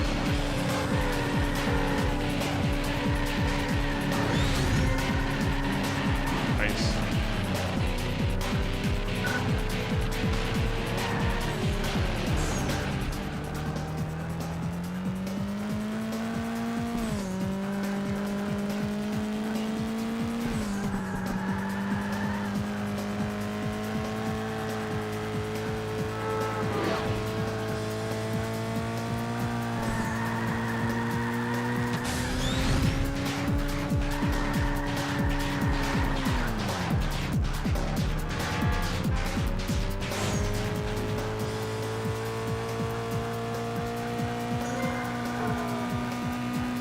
So you know that this game supports analog directional input, but since I always played most games using the D-pad, you can tell that I'm still using the D-pad.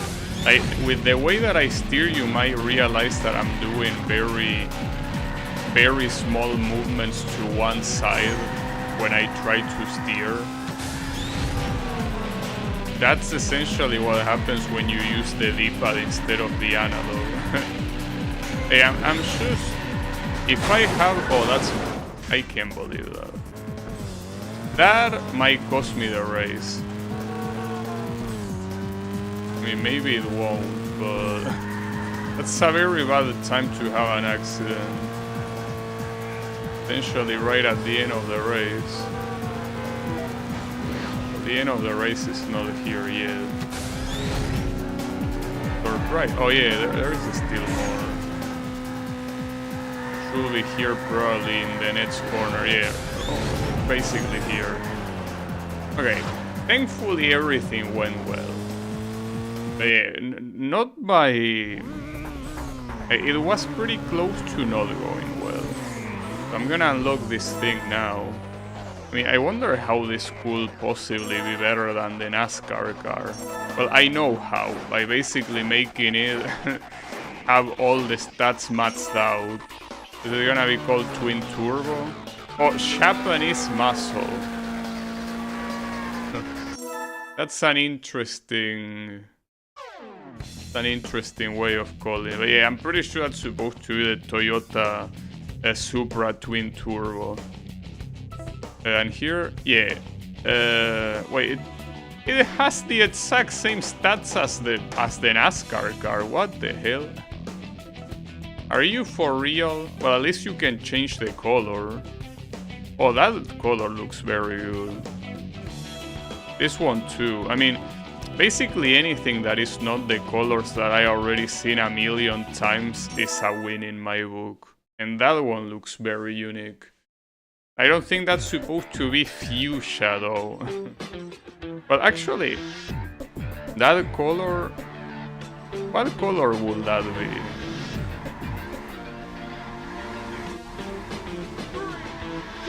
How will you call that color? Like, obviously the instinctual thing to say is purple, but it feels like it's a very... What's the word? Like a very dark purple? Or not dark, it's like it's a mute purple, right? I don't know, I still probably would just call it purple. Kinda looks like that. Even if it's not entirely accurate. I think it's accurate enough.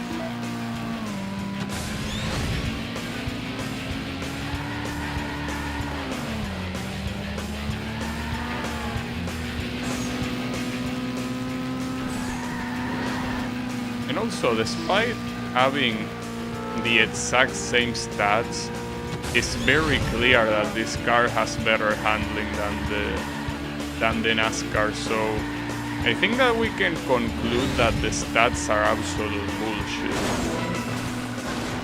Ouch. Even if it has better handling, though, something like that can still very easily happen. Oh, also I just realized one of my opponents picked Classic.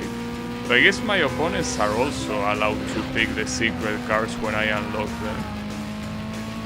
Yeah, the only problem is that the Classic kinda sucks, so good luck with that. You ain't beating this twin turbo.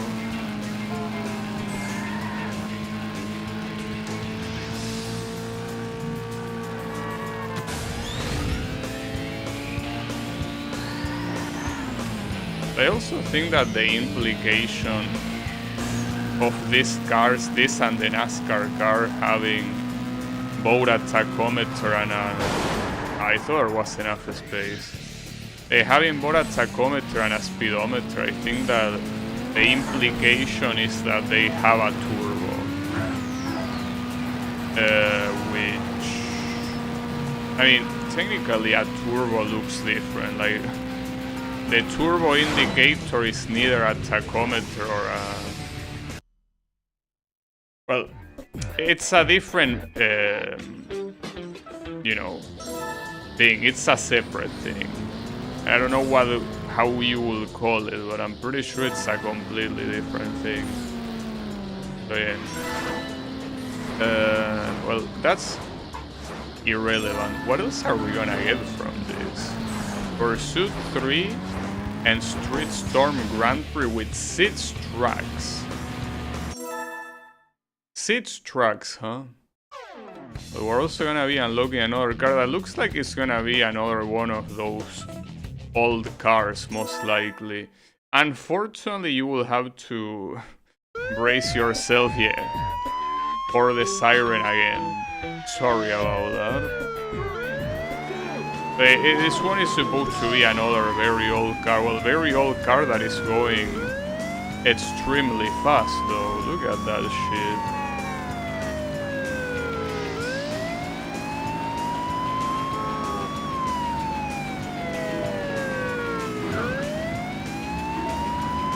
Yeah, the car... I don't know at what speed it's going, but... seems a little bit exaggerated, if you ask me.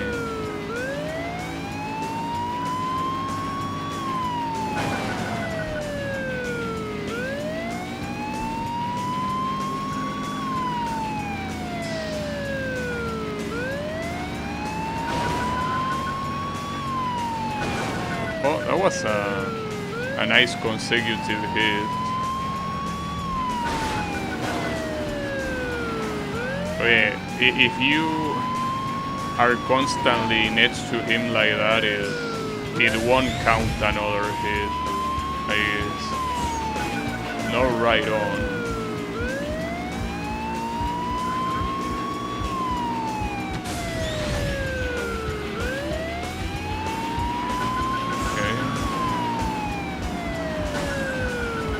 And even if he crashes against you from behind, it still counts. So I think it all depends on the timing. Got him. Something tells me that the handling of that car is gonna suck balls. You never know until you see it. That was pretty fast. You have fully unlocked pursuit mode, and I unlocked the gangster. And what a name.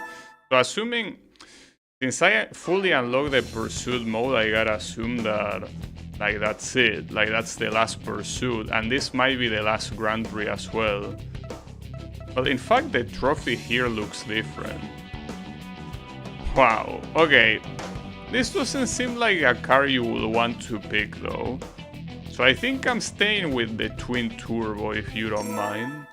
I think I prefer it.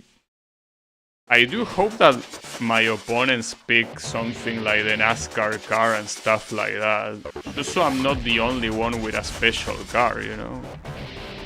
But it seems I am indeed the only one with a special car. Well, I don't know, dude. It ain't my fault that my opponents are not interested in winning. What do you want me to do, right? I could have at least tried it. It's just that any car with bad acceleration, I cannot imagine it being a good idea at all.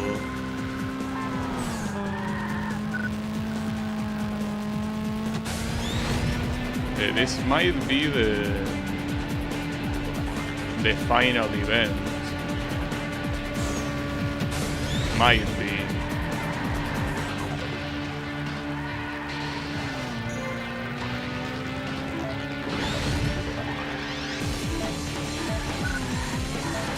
Ooh, nice. I mean, it feels so good when you can just keep chaining burnout after burnout. Like, the sense of speed that it gives you is crazy. I mean, until you eventually crash, but until that happens, it just feels so good. Also, how is it going, Clone Cat? Love this game? It's a pretty cool game. I personally, I mean, before these 2 days, the only Burnout game that I played before was Burnout Revenge. It's the only one I actually, no, never mind. Burnout Revenge and Burnout Paradise. It's just that Burnout Paradise is on the PS3, but on the PS2, the only one I played was Burnout Revenge, and I never tried the earliest Burnout game, so I was like, you know, might as well. But it seems that differently from Revenge, these games are mostly oriented towards dodging traffic. That seems to be the main catch of the game. You dodge traffic,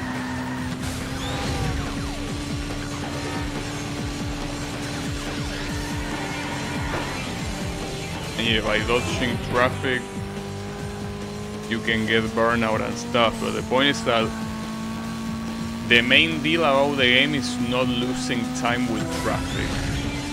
Rather, like, it doesn't have too much interaction with opponents as the later games have.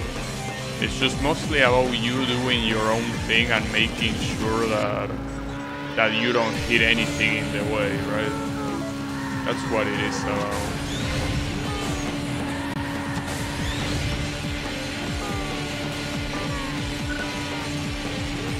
Now, surprisingly, my opponent, despite how fast I'm going, it's still at a not so bad distance. It could easily be 10 seconds plus. But it's actually... Well, okay, now it's kinda getting there. Not to mention the dynamic music that comes with it, yeah. The dynamic music, it also makes you... The dynamic music and the camera going backwards really makes you think that you're going way faster than you probably are. It feels pretty good, without a doubt. Ooh, almost fucked that up. That was almost 50 million. I played Revenge at a friend's game, so I got this for GameCube thinking it was going to be the same. Yeah, they are like Revenge and Burnout 1 and 2 are well 3 I guess, very different games. I mean 1 and 2 are mostly the same, except that 2 is easier than 1, but Revenge is a completely different game. I'm assuming that since I haven't played Burnout 3, I wouldn't be able to confirm, but I'm assuming that the closest game to Burnout Revenge is probably Burnout 3, right? Which is the game that comes after this one. You know, usually when people talk about Burnout, they exclusively talk about Burnout 3. So, the fact that I have never played that game is something that will have to be corrected. The initial disappointment was pretty bad, but ended up loving the game anyways. I mean, the game still offers a lot of stuff, like you have the pursuit mode, which is something that was mostly something that you see on Need for Speed. I guess it also depends on that, right? Because you have the first GameCube game for Need for Speed was Need for Speed Most Wanted, right? And Most Wanted, or wait, hold up, see, that's the problem. When it comes to Need for Speed, I always confuse Most Wanted with Hot Pursuit.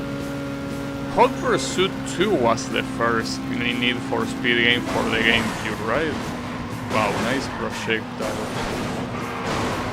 That car was essentially a projectile against me. That's fucked up. But yeah, the thing is that it takes that mode from Hot Pursuit. Also, can you stop crashing? This is becoming embarrassing right now. Why are you even crashing? What is there to crash against? Like, yeah, cars, of course, but you should know better to not crash against them. Well, I should, but apparently I don't. Alright. Wake up. You gotta wake up right now, bro. For the first place, I think that it's already on his way to the podium. Like to the actual award ceremony, I mean. That podium. Nah, he's fine, he's right there. That or Underground? No, Underground was the second one. I am sure of that. I'm absolutely sure Underground was the second one, but what I don't know if the first one was Most Wanted or Hot Pursuit 2. I think it was Hot Pursuit 2. I'm almost sure, because Most Wanted was a completely different game, right? Like, Most Wanted, for what I know, even has a story mode, while Hot Pursuit doesn't have shit. I mean, yeah, it has a collection of events that doesn't have a story. I think the whole point of Most Wanted is that you lose your car and you're supposed to race against a lot of like street racers to start gaining reputation and take it back or something like that. I don't know. I never played it, but I heard something like that about that game. Not enough room. Guess we're really getting the crash out game.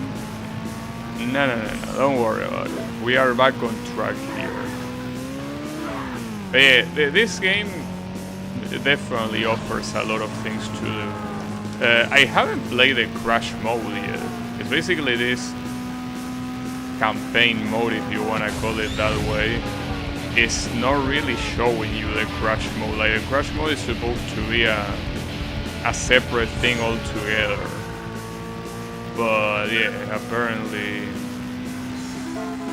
that's not it's not important enough to incorporate it. I do know that in well, Burnout Revenge, the crash events. What hit me? Whatever. The crash events in Burnout Revenge were part of the campaign. Yeah, Hot Pursuit 2 was first, yeah. So essentially, this game, I think that the one game I can draw the parallels the most to is Hot Pursuit 2, and they even came out around the same time as well, so I think that it's that is very common to have them like that, to have that comparison. So yeah, I think that it wouldn't be any different than having Hot Pursuit 2. In fact, actually, since you had a GameCube, Clone Cat, what Need for Speed games did you have for the the GameCube? Because the GameCube had a lot of Need for Speed games, and well, later on the Wii, but the GameCube, I'm pretty sure, had Hot Pursuit 2, Underground, and Most Wanted, right? I don't know if it even had Underground 2, or if that came for the Wii. Most Wanted and both Underground games. Oh, okay, well, that confirms it. So yeah, I guess in that regard, you definitely had the, you know, the usual Need for Speed experience that a lot of people had. I personally cannot say I had it though. For some reason, I did not own a single Need for Speed game in this generation of consoles, in like the PS2 and GameCube era.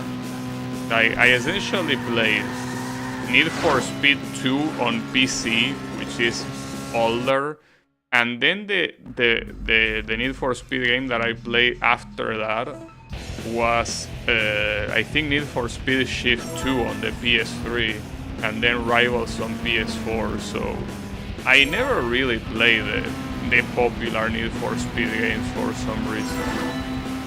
But at some point I will. I have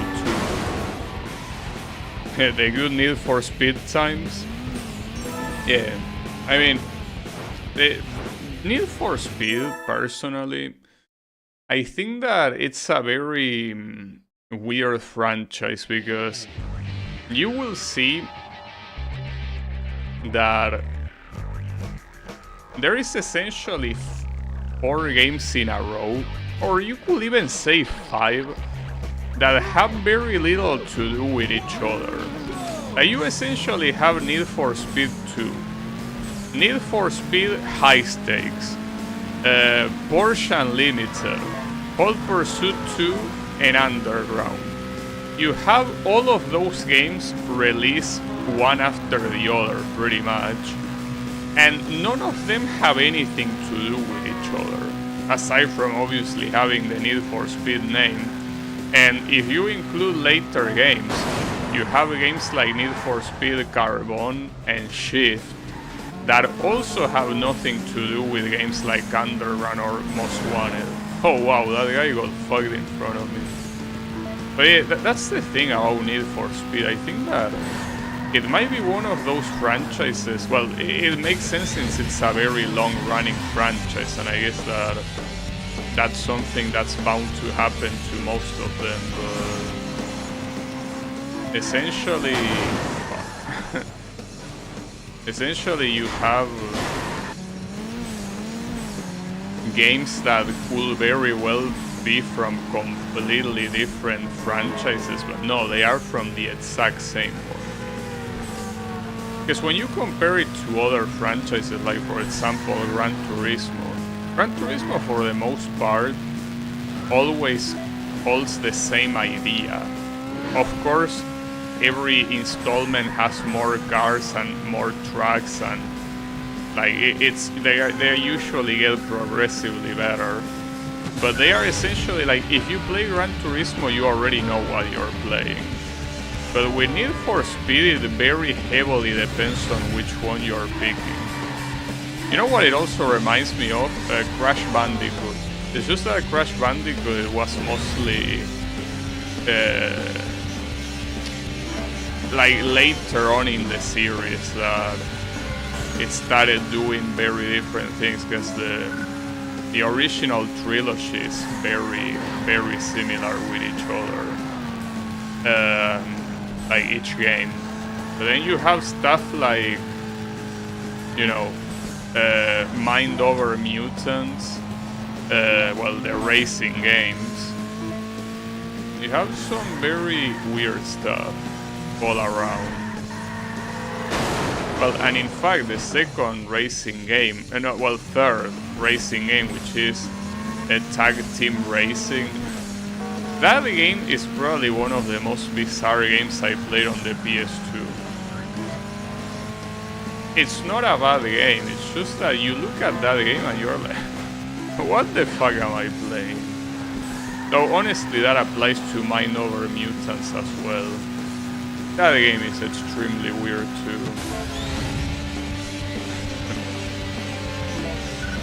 Need for Speed, I guess it's something that was like that from the beginning. I mean, the very Need for Speed game that is called The Need for Speed, that's the official name of the game, that was supposed to be a pseudo simulator. It has nothing to do with the gameplay of any Need for Speed game. You know, so yeah, Need for Speed was one of those old franchises since the very beginning. So ironically, despite the fact that most people remember the first Most Wanted and the first Underground games, those games were kind of outliers compared to everything else that the franchise had, you know. I guess the only thing that appear in the majority of Need for Speed games is the police. Because there are exceptions, of course, like the Need for Speed Shift and, well, the first two Need for Speed games as well, and Porsche Unlimited.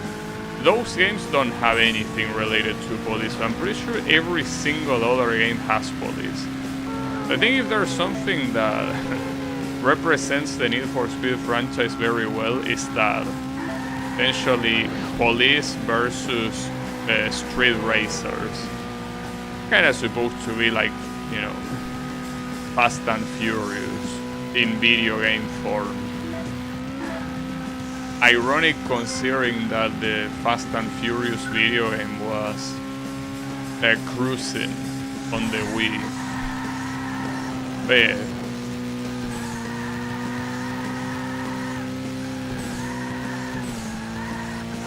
Now that you mentioned Need for Speed, well, technically I mentioned it. Talking about Need for Speed, I really have to continue it. It's just that, you know, that personally when I saw the next game I have to play is Underground. And I saw Underground and I didn't really like it too much. Not the game itself, because I barely even played it, but the intro, like the whole thing about like being a game that mostly focuses on the ghetto, right? I don't particularly like that, but it's okay. I should play it eventually though, because saying that I'm a racing game fan and have never played Most Wanted or Underground is quite an insult, right? I should play them. I don't know. At least not now. People forget there is an actual Need for Speed movie. Well, I certainly didn't know that. Need for Speed movie. I don't know why people love making movies about video games, dude. Sometimes it goes well, like for example the Sonic the Hedgehog, like those movies with Jim Carrey were extremely popular. So sometimes you can make a video game movie and it can be successful, but 99% of the times making a video game movie is asking for a flop. It's like you want to flop. I don't know, you have a fetish of making a movie flop. So you make a video game movie. But yeah, it's fine. It's just that at that point it's kinda weird because Need for Speed movie, when I read that, the first thing that comes to my mind is Fast and Furious, right? It's like, why would you want to make a movie about Need for Speed when that essentially already exists? You know? Yes. It has existed for longer than the game series has. It's fine. You know, I mean, after all, movie directors are the ones that... Well, I'm not sure actually in a movie who is the one that puts the most amount of money on it. There are definitely sponsors and shit. Like people that invest into the movie to get some return, but... Yeah, I don't know if the director also puts a lot of movie or not. It's essentially like, just watch Fast and Furious. You wanna watch a Need for Speed movie, you have it. And you don't have one, you have like 10 of them. But I guess back then you didn't have 10 of them, but you definitely had more than one. Yeah, the studios. It's just that I don't know how the relationship goes. It's like, do you have a studio that approaches a director, or does a director approach a studio? I guess it depends, right? I guess both things could happen in different situations, maybe.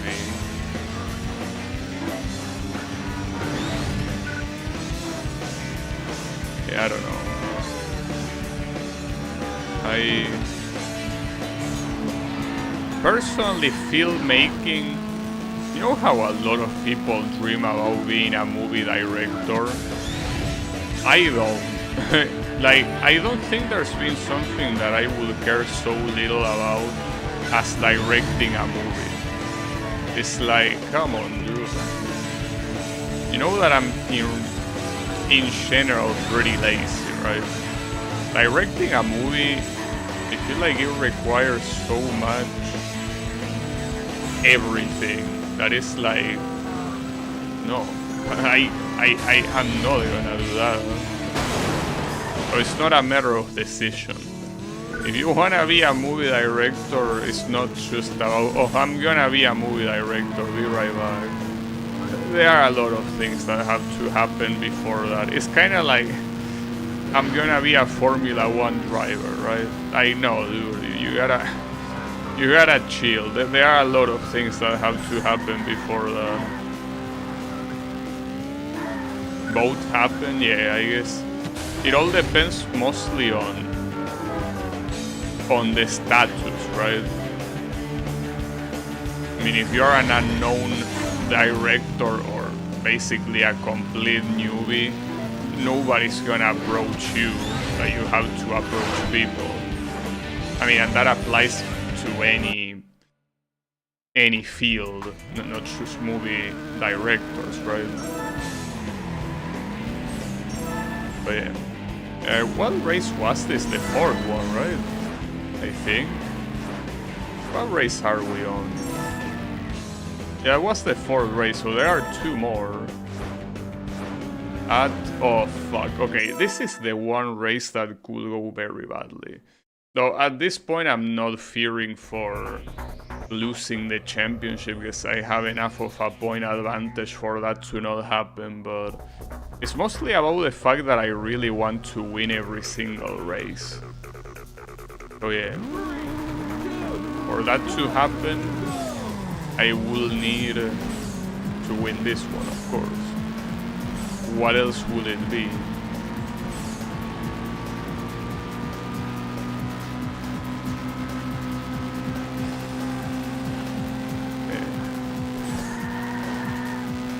Particularly to me, I think that my plan for the Burnout series for now will be, well, obviously playing and finishing this one, then playing 3, and I think then taking a break before going for Legends and Revenge.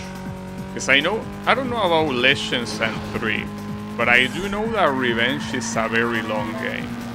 Not only very long, but also some missions can be pretty hard. So because of that, I kinda want to leave it for some other time. Also, hold up. Did it snow on this track before? Because if it did, I didn't realize. Well, it's snowing now. I feel like it didn't snow before. Maybe I'm completely out of my mind. It's hard to tell sometimes. It's the first time that I see it snowing.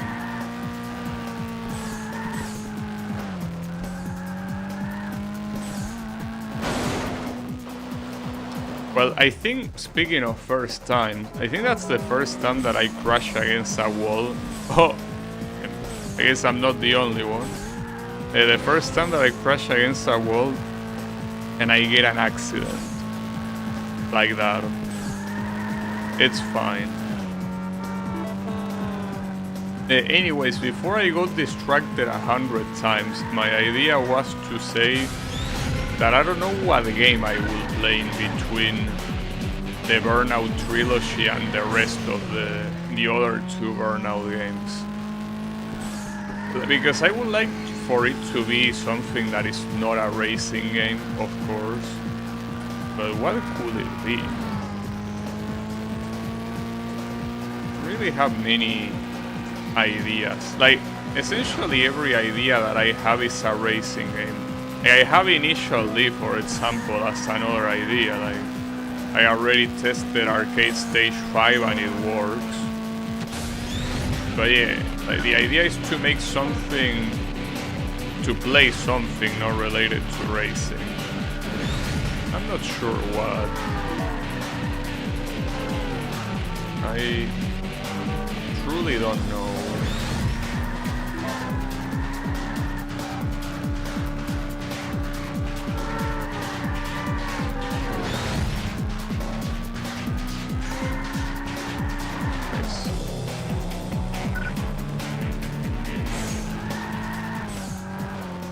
I guess I will think of something. More Kirby. Well, the problem with Kirby is that I'm most likely gonna skip the 2 spin-out, what the hell am I saying? The 2 spin-off that come after Triple Deluxe, which are the fighting game and the DDD reading game. Because the thing about those 2 games is that they were minigames in Triple Deluxe, and I already thought that they kinda sucked there. So playing them as a full game, I don't think is gonna change my mind on that. How was Triple Deluxe? It was a cool game, yeah. I mean, if you ask me, I prefer Return to Dreamland. Something that I noticed that it have is that it had a lot of recycling. That's the issue. A lot of recycling, and unfortunately, by the time you reach the final world, you're just kind of playing through stuff you already played a million, well, not a million times, but I mean that you already played before in the game, you know. You didn't like the fighting one? Well, the thing about the fighting minigame, is that the reason why it was such a smooth experience the first time is because I picked Hammer. And Hammer is extremely broken, so I was able to effortlessly beat the whole thing. The moment I pick another weapon, that wasn't even a bad weapon, it was simply like worse than Hammer, I got my ass kicked so badly that I think that I solidified my hatred for that mode. So I think rather than liking the mode is that I like Hammer for being broken.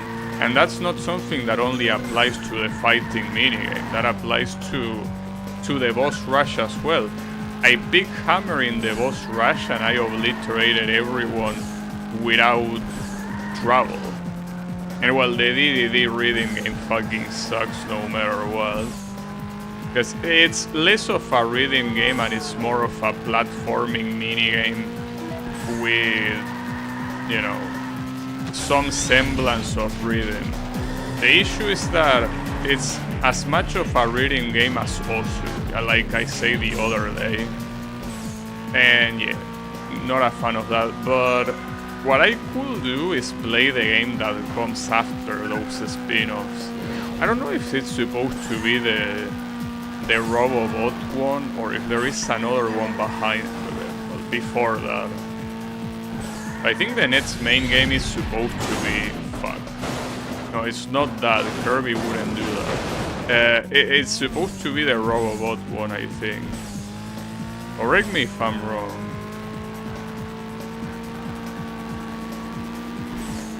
I think that everything in between Triple Deluxe and Robobot are like spin-off, right? I will have to check. But if that's the case, the next game will most likely just be that one. Planet Robobot. I gotta be very careful here because I'm very, very close to losing.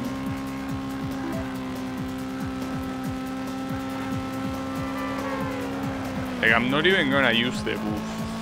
Just focus on getting to the finish line, which is right there. Okay, I'm using the boost, but only because it's the end. Nice. Well, only one more race remaining for this Grand Prix. I don't know if this will be the last Grand Prix in the game. It kinda looks like it is, though. Seems to be the Robobot, yes. In that case, I could go for that, I guess. Just that I'm not a fan of skipping spin-offs, but it's not like it's the first time I do it. Like, for example, the Panel de Pon Kirby spin-off, I didn't play that one. So it's not like I play literally every single Kirby game in the franchise. Which would mean in that regard that yeah, I could just go for that one. I mean, not to mention that those two spin-offs, as I say, they are supposed to be mini-games from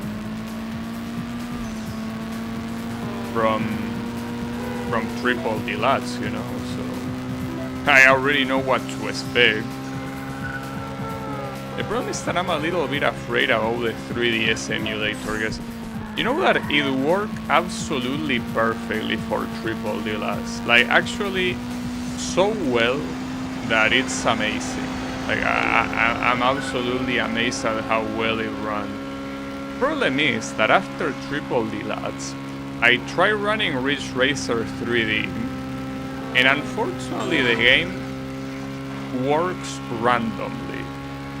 Like, sometimes it works, and some other times it doesn't. And that's the problem. The times that it doesn't work, it's like I cannot be on stream and playing something that doesn't work, right? So I don't think the same thing is gonna happen with the Kirby games, not only because of Triple Deluxe, but also because the compatibility list as the Kirby games as super perfectly compatible, right? But I'm still afraid. After the Ridge Racer 3D incident. And that's a shame because I really wanted to play that game or whatever. But no, I think it's gonna be fine. I think I'm worrying too much for absolutely no reason. I think I'm being a pessimist. When it should be more or less okay.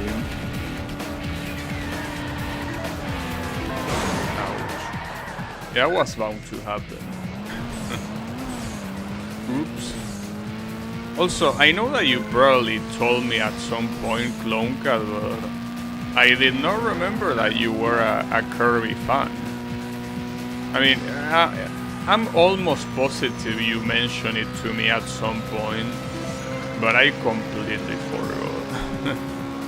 I always had Wasabi as the Kirby fan. Well, and he is, but I didn't know we had another one. So that most of I'm a Kirby casual fan.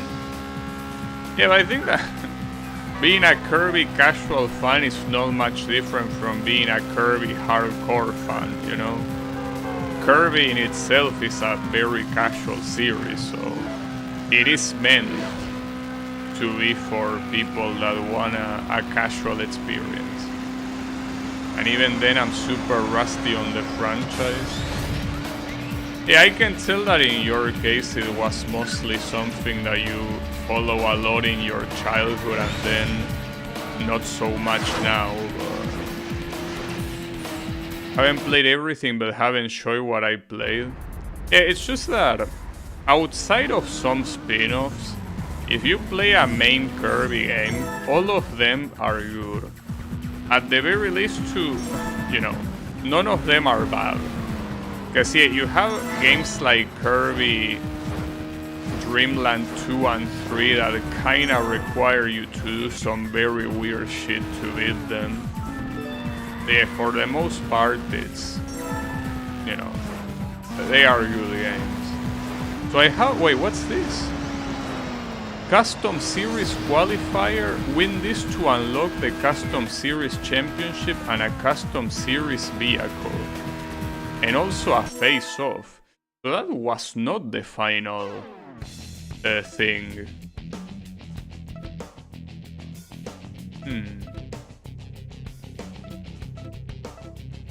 Interesting. We're not done yet. That's fine. I wonder what car is gonna be. Is this one gonna be? What do we have here? Okay. Oh, it's the McLaren F1 with also a Burnout 2 design. Nice, pretty cool. Pretty nice. Well, in case you wanted more reasons to compare this to Need for Speed, in Need for Speed the McLaren F1 has been such a a common car. I mean, I don't know in the ones of this generation of consoles, but I know that the first Need for Speed games, the McLaren F1 was there. It was kind of like even the flagship car. Though that's not quite true, because if there is any flagship car of the Need for Speed series, it's Porsche. And not just because of Porsche Unleashed, which is a game that is exclusively about Porsche, but also because I think that Need for Speed for the longest time had exclusivity with the Porsche brand. Basically, they were the only ones allowed to use Porsche in video games. That hasn't really been the case anymore, or at least it hasn't been that exclusive because a lot of simulators have Porsche in their lineups, but yeah, I guess that will be the flagship car, if anything. Okay.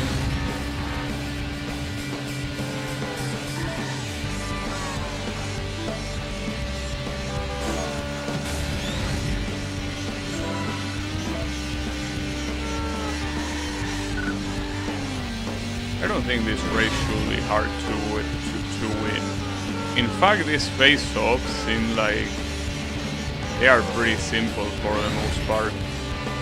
In the previous game, I'm pretty sure I also beat them all on the first try. But the difference is that at least the first one did not look that easy at all. Even if it ended up being easy.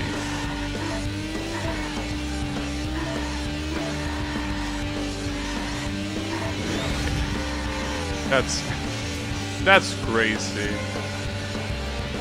Being able to go this fast is such a good feeling.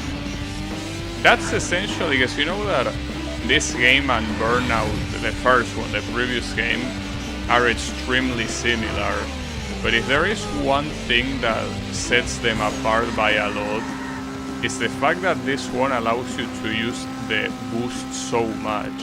In the previous game, the boost was kind of like a random occurrence, right? It wasn't something that you could constantly use. But in this game, it seems that the boost is part of the game. Like, it's something that you constantly want to use. And that's mostly because the tracks in this game are a lot more permissive than the ones in the previous game. With the only exception being the snow mountain. That one is a hard track, where if you want to do like full burnout chains, like good luck with that. But every other track seems to be designed specifically to be able to do something like this, you know, without the issues.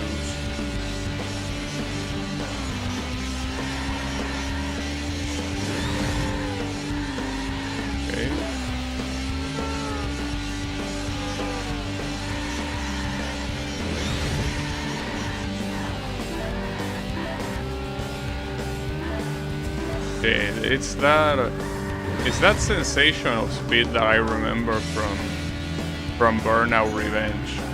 Burnout Revenge also constantly felt that you were going so extremely fast every single time. And this feels exactly like that. And even in a game where the boost is infinitely less flexible than in Burnout Revenge. But it doesn't matter, it's still so nice. And look at my score. Holy shit. Oof. I almost didn't look at anything right there. Then Burnout times 10. Wish I got a special bonus for that, but it seems that you don't get anything special. But hey, that was pretty cool. Being able to chain 10 burnouts in a row. Pretty cool.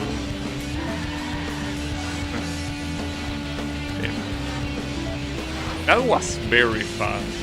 I almost forgot that this was supposed to be a face-off. Like this guy, this McLaren here, barely even showed up.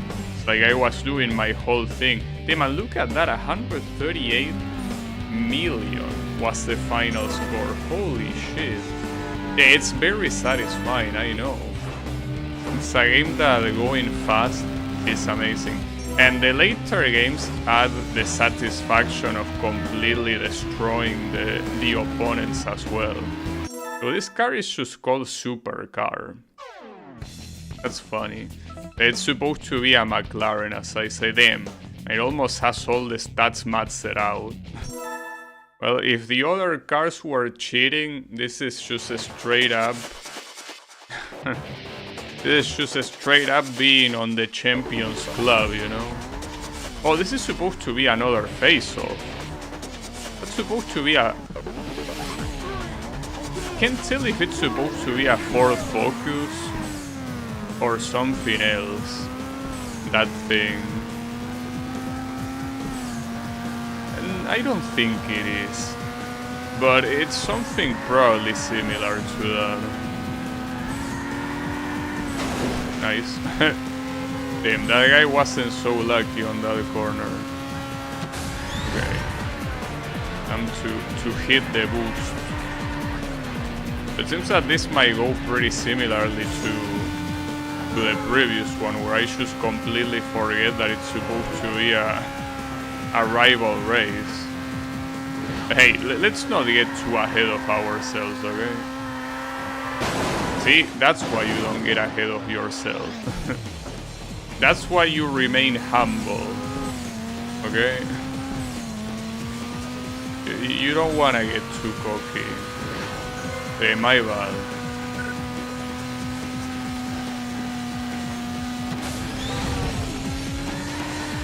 That's also another pretty cool thing compared to the previous game, that the cars in this game are very good. I mean, the initial ones not so much, but the unlockable cars look fantastic. In the previous game, the final unlockable car also looked fantastic, but... My car is not looking fantastic after those crashes though. And neither does that one. It's funny whenever you see your opponent right there, you can already tell that they are gonna crash. You can just know that the crash is coming. It's not a matter of if, it's a matter of when. And it's usually sooner than later, you know.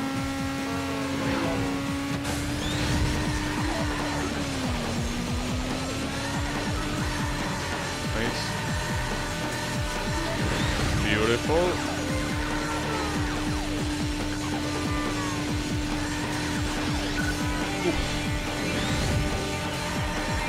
No. Damn, nice dodge.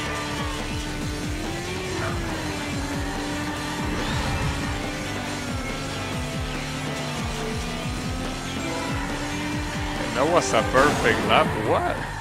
Wasn't that one of the laps that I crashed? Maybe it was. Well, now this one is a lap that I crashed. And look who we have here. Hey, how about... Fuck. Alright, hold up. This is the final lap, which means that I cannot be fooling around like this. Wait, if you wouldn't mind, Mr. Okay, yeah. I didn't even need to ask. He already knew it. He was like, no, Gabby, don't worry about it. I know what you want. I'll give it to you. Just like that. Don't worry, bro. You want an accident? Say no more. That was extremely close as well. Oh, that might be a real issue. Oh, never mind. The finish line is right there. Nice. Well, guess we unlock another car. So apparently this unlocks Custom Car Championship Series. Or did it say Custom Car or simply Custom Championship? Does that mean that you can customize the championship, or is that simply the name of the championship? Because I think it's just called Custom because of custom cars. In fact, I completed the first championship season and I unlocked the Custom Compact. And you can enter the Custom Series Championship. Okay. Oh, and those are... Okay, I guess I won. Damn. Alright. I was expecting a final championship that was called the Custom something something, but I guess not. Well, nice. I mean, I still want to see what that is, and more importantly, I also want to see what the crash mode is, but I guess we beat the game. I mean, according to the credits, you already know what the rules are. If the credits show up, it means that you beat the game. It's also pretty nice to see all of the devs, just like in the previous game. At some point, I'm pretty sure they stopped doing that. Keep in mind, you know, something that I checked. This company is Criterion Games. It's the same company that makes the Battlefield games. Well, and in fact, I think it's the same one that developed the latest Battlefield game. So they are still around. But I don't know if these are the same guys. Probably not, but they are definitely, as a company, at least still around. I think that this game, compared to the previous one, definitely gave you the feeling of speed that the previous one maybe didn't really give you that much. Though I did like dodging the traffic in the previous game, and it was also quite challenging, but this one made the traffic dodging easier to allow you to feel faster. It says that the Burnout team will return, and well, here the credits loop, right? Yeah, they do. They make the modern Need for Speed games. The OG devs of Burnout left and made their own game. It's what I more or less was expecting, I guess. So, Custom Series Championship? What is this? Wait, so this is a whole new thing. Actually. You know that I thought that, you know, it said custom, it will mean the fact that you could customize the championship as you like, but no, these are new championships. Well, that's something I will have to leave for tomorrow then. I cannot do it right now. But wait, I also wanted to see, well, here there's nothing after this. But what about Crash? Because this mode is something that never showed up. Oh, you have 3. That's, I guess, also another thing I could do. Well, I could try the first one at least. You know? But yeah, there's more to this game. I thought I was gonna finish it today, but no, we're not done with this. Alright. What do we have? This is the typical crash mode, but yeah, where would you want to crash? Well, in the intersection, obviously. So you do this, and you wait for everyone else to crash. I wonder if this will have the aftermath explosion that Burnout Revenge had. Not sure about that. Damn, that guy crashed against an invisible wall. I think that was a very weak crash, though. There is a helicopter. Yeah, that was pretty bad, all things considered. The gold medal was 2 million, wasn't it? I think that's it, yeah. Oh, what? They didn't even say 1 million. I mean, I'll take it, sure, but it was a little bit weird. Where did you grab the other 3 million from there? Oh, it's a multiplier. Okay. And where did you get the multiplier from? Did you invent it or what? Well, this one is 10 million. I guess the multiplier here is more than necessary.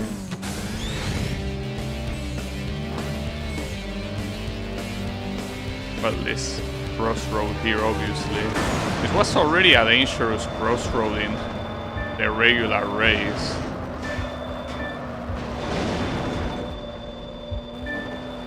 Seven multiplier, remember it's 10 million, so that, unfortunately, that's not enough. Because that's 1 million times 8 is 8 million, obviously. Yeah, not enough, but almost. And look at that taxi. Sanest taxi driver. It's fine. I don't have anything against taxi drivers, okay? Don't worry about it. Okay. Hold up. This one is the good one.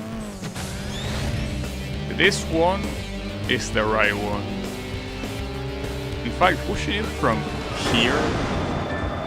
See, that's the problem. I'm trying to push a truck, but I think I'm supposed to push a lot more to the left than what I'm doing here. Oh, that's promising. I think it's still not enough. That's still, yeah, 8 million territory. Well, almost 9 million, but no, it has to be better than that. It has to be slightly better than that, and I think I know how to do that. As I mentioned, aim at the left side, because the cars that are in front of you are coming from there, so if you hit someone there, it should...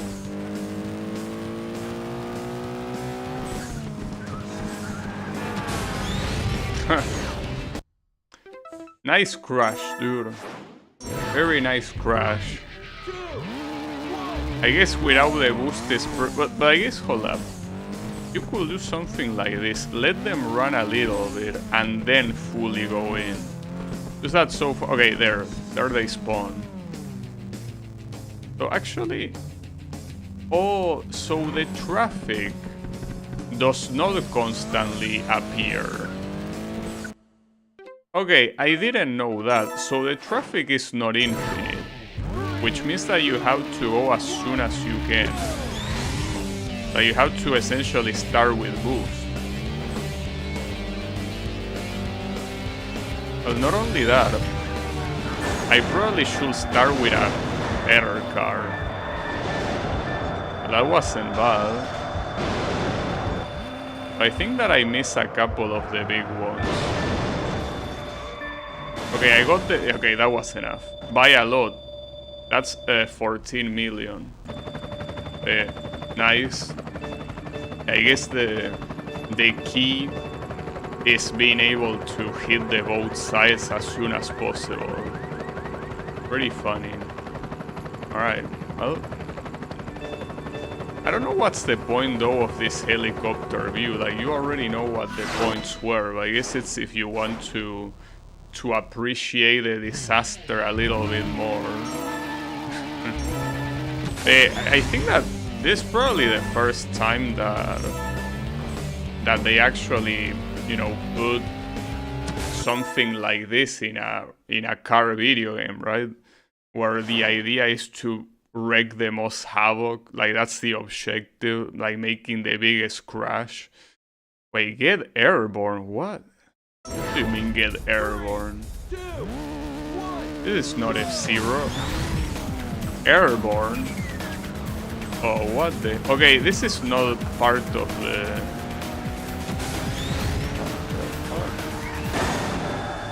Wait, well, obviously that didn't work, but... What do you mean airborne? Where do you want me to launch myself from? Unless by airborne it simply means going fast before the slope. Is that what you want? Not sure. See, that's obviously not going airborne. Huh. I'm not very sure. Also, what was the objective here? That's gonna be 15 million, but it say 30 million, right? Huh, that was very bad. So what am I missing here? Like, how does the game want me to be airborne here? Not sure.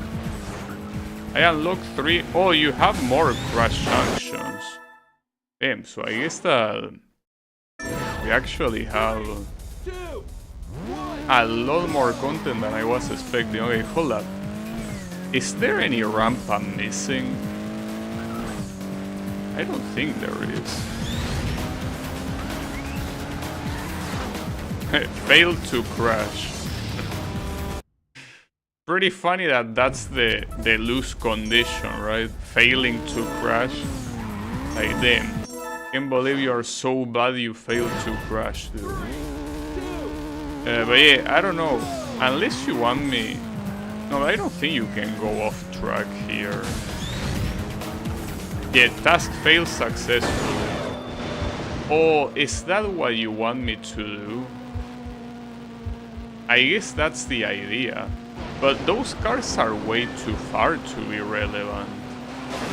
Not to mention that by the time that I reach the other cars, they already passed. Though I think that the best thing I should do is change cars. Like switch for whatever has the maximum top speed and acceleration. So that's how you get airborne, I guess, but I don't think, as I say, being airborne gives you any benefit at all. Not to mention that everyone else is already standing still, you know? So this one is gonna be hard. Alright, hold up. Let me change car. Also, it's not 30 million. It's 35 million. Alright, well, this one is clearly the best one in terms of stats. Which doesn't necessarily mean that it's the best one overall, but theoretically it should be. Theoretically.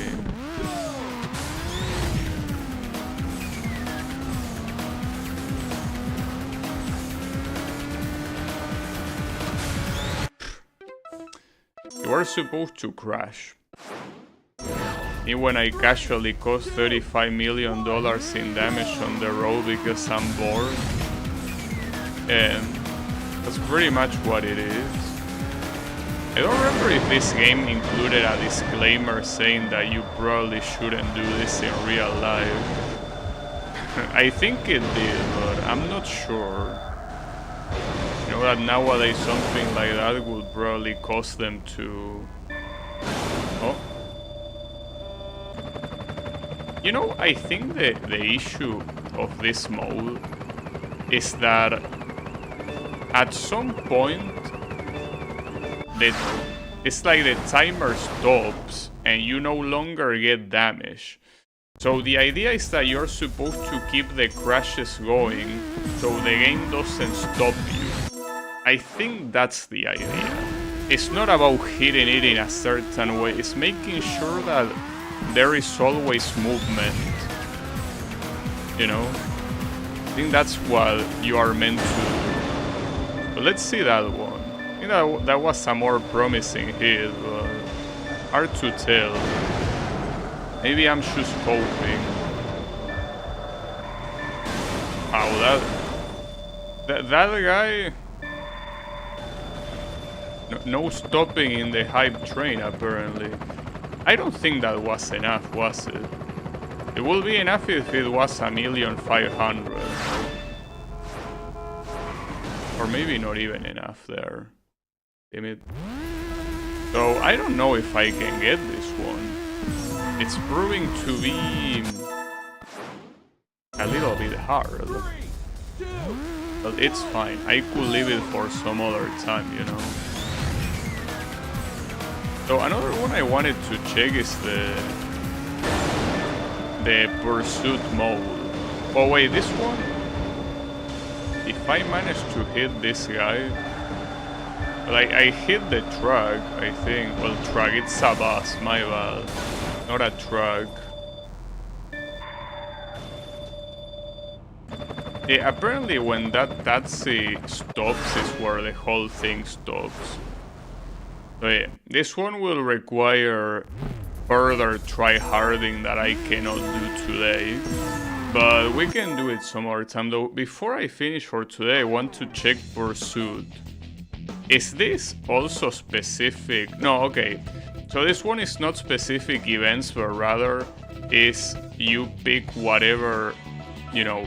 Yeah, exactly. You pick whatever car you want, you chase whatever car you want in whatever truck you want.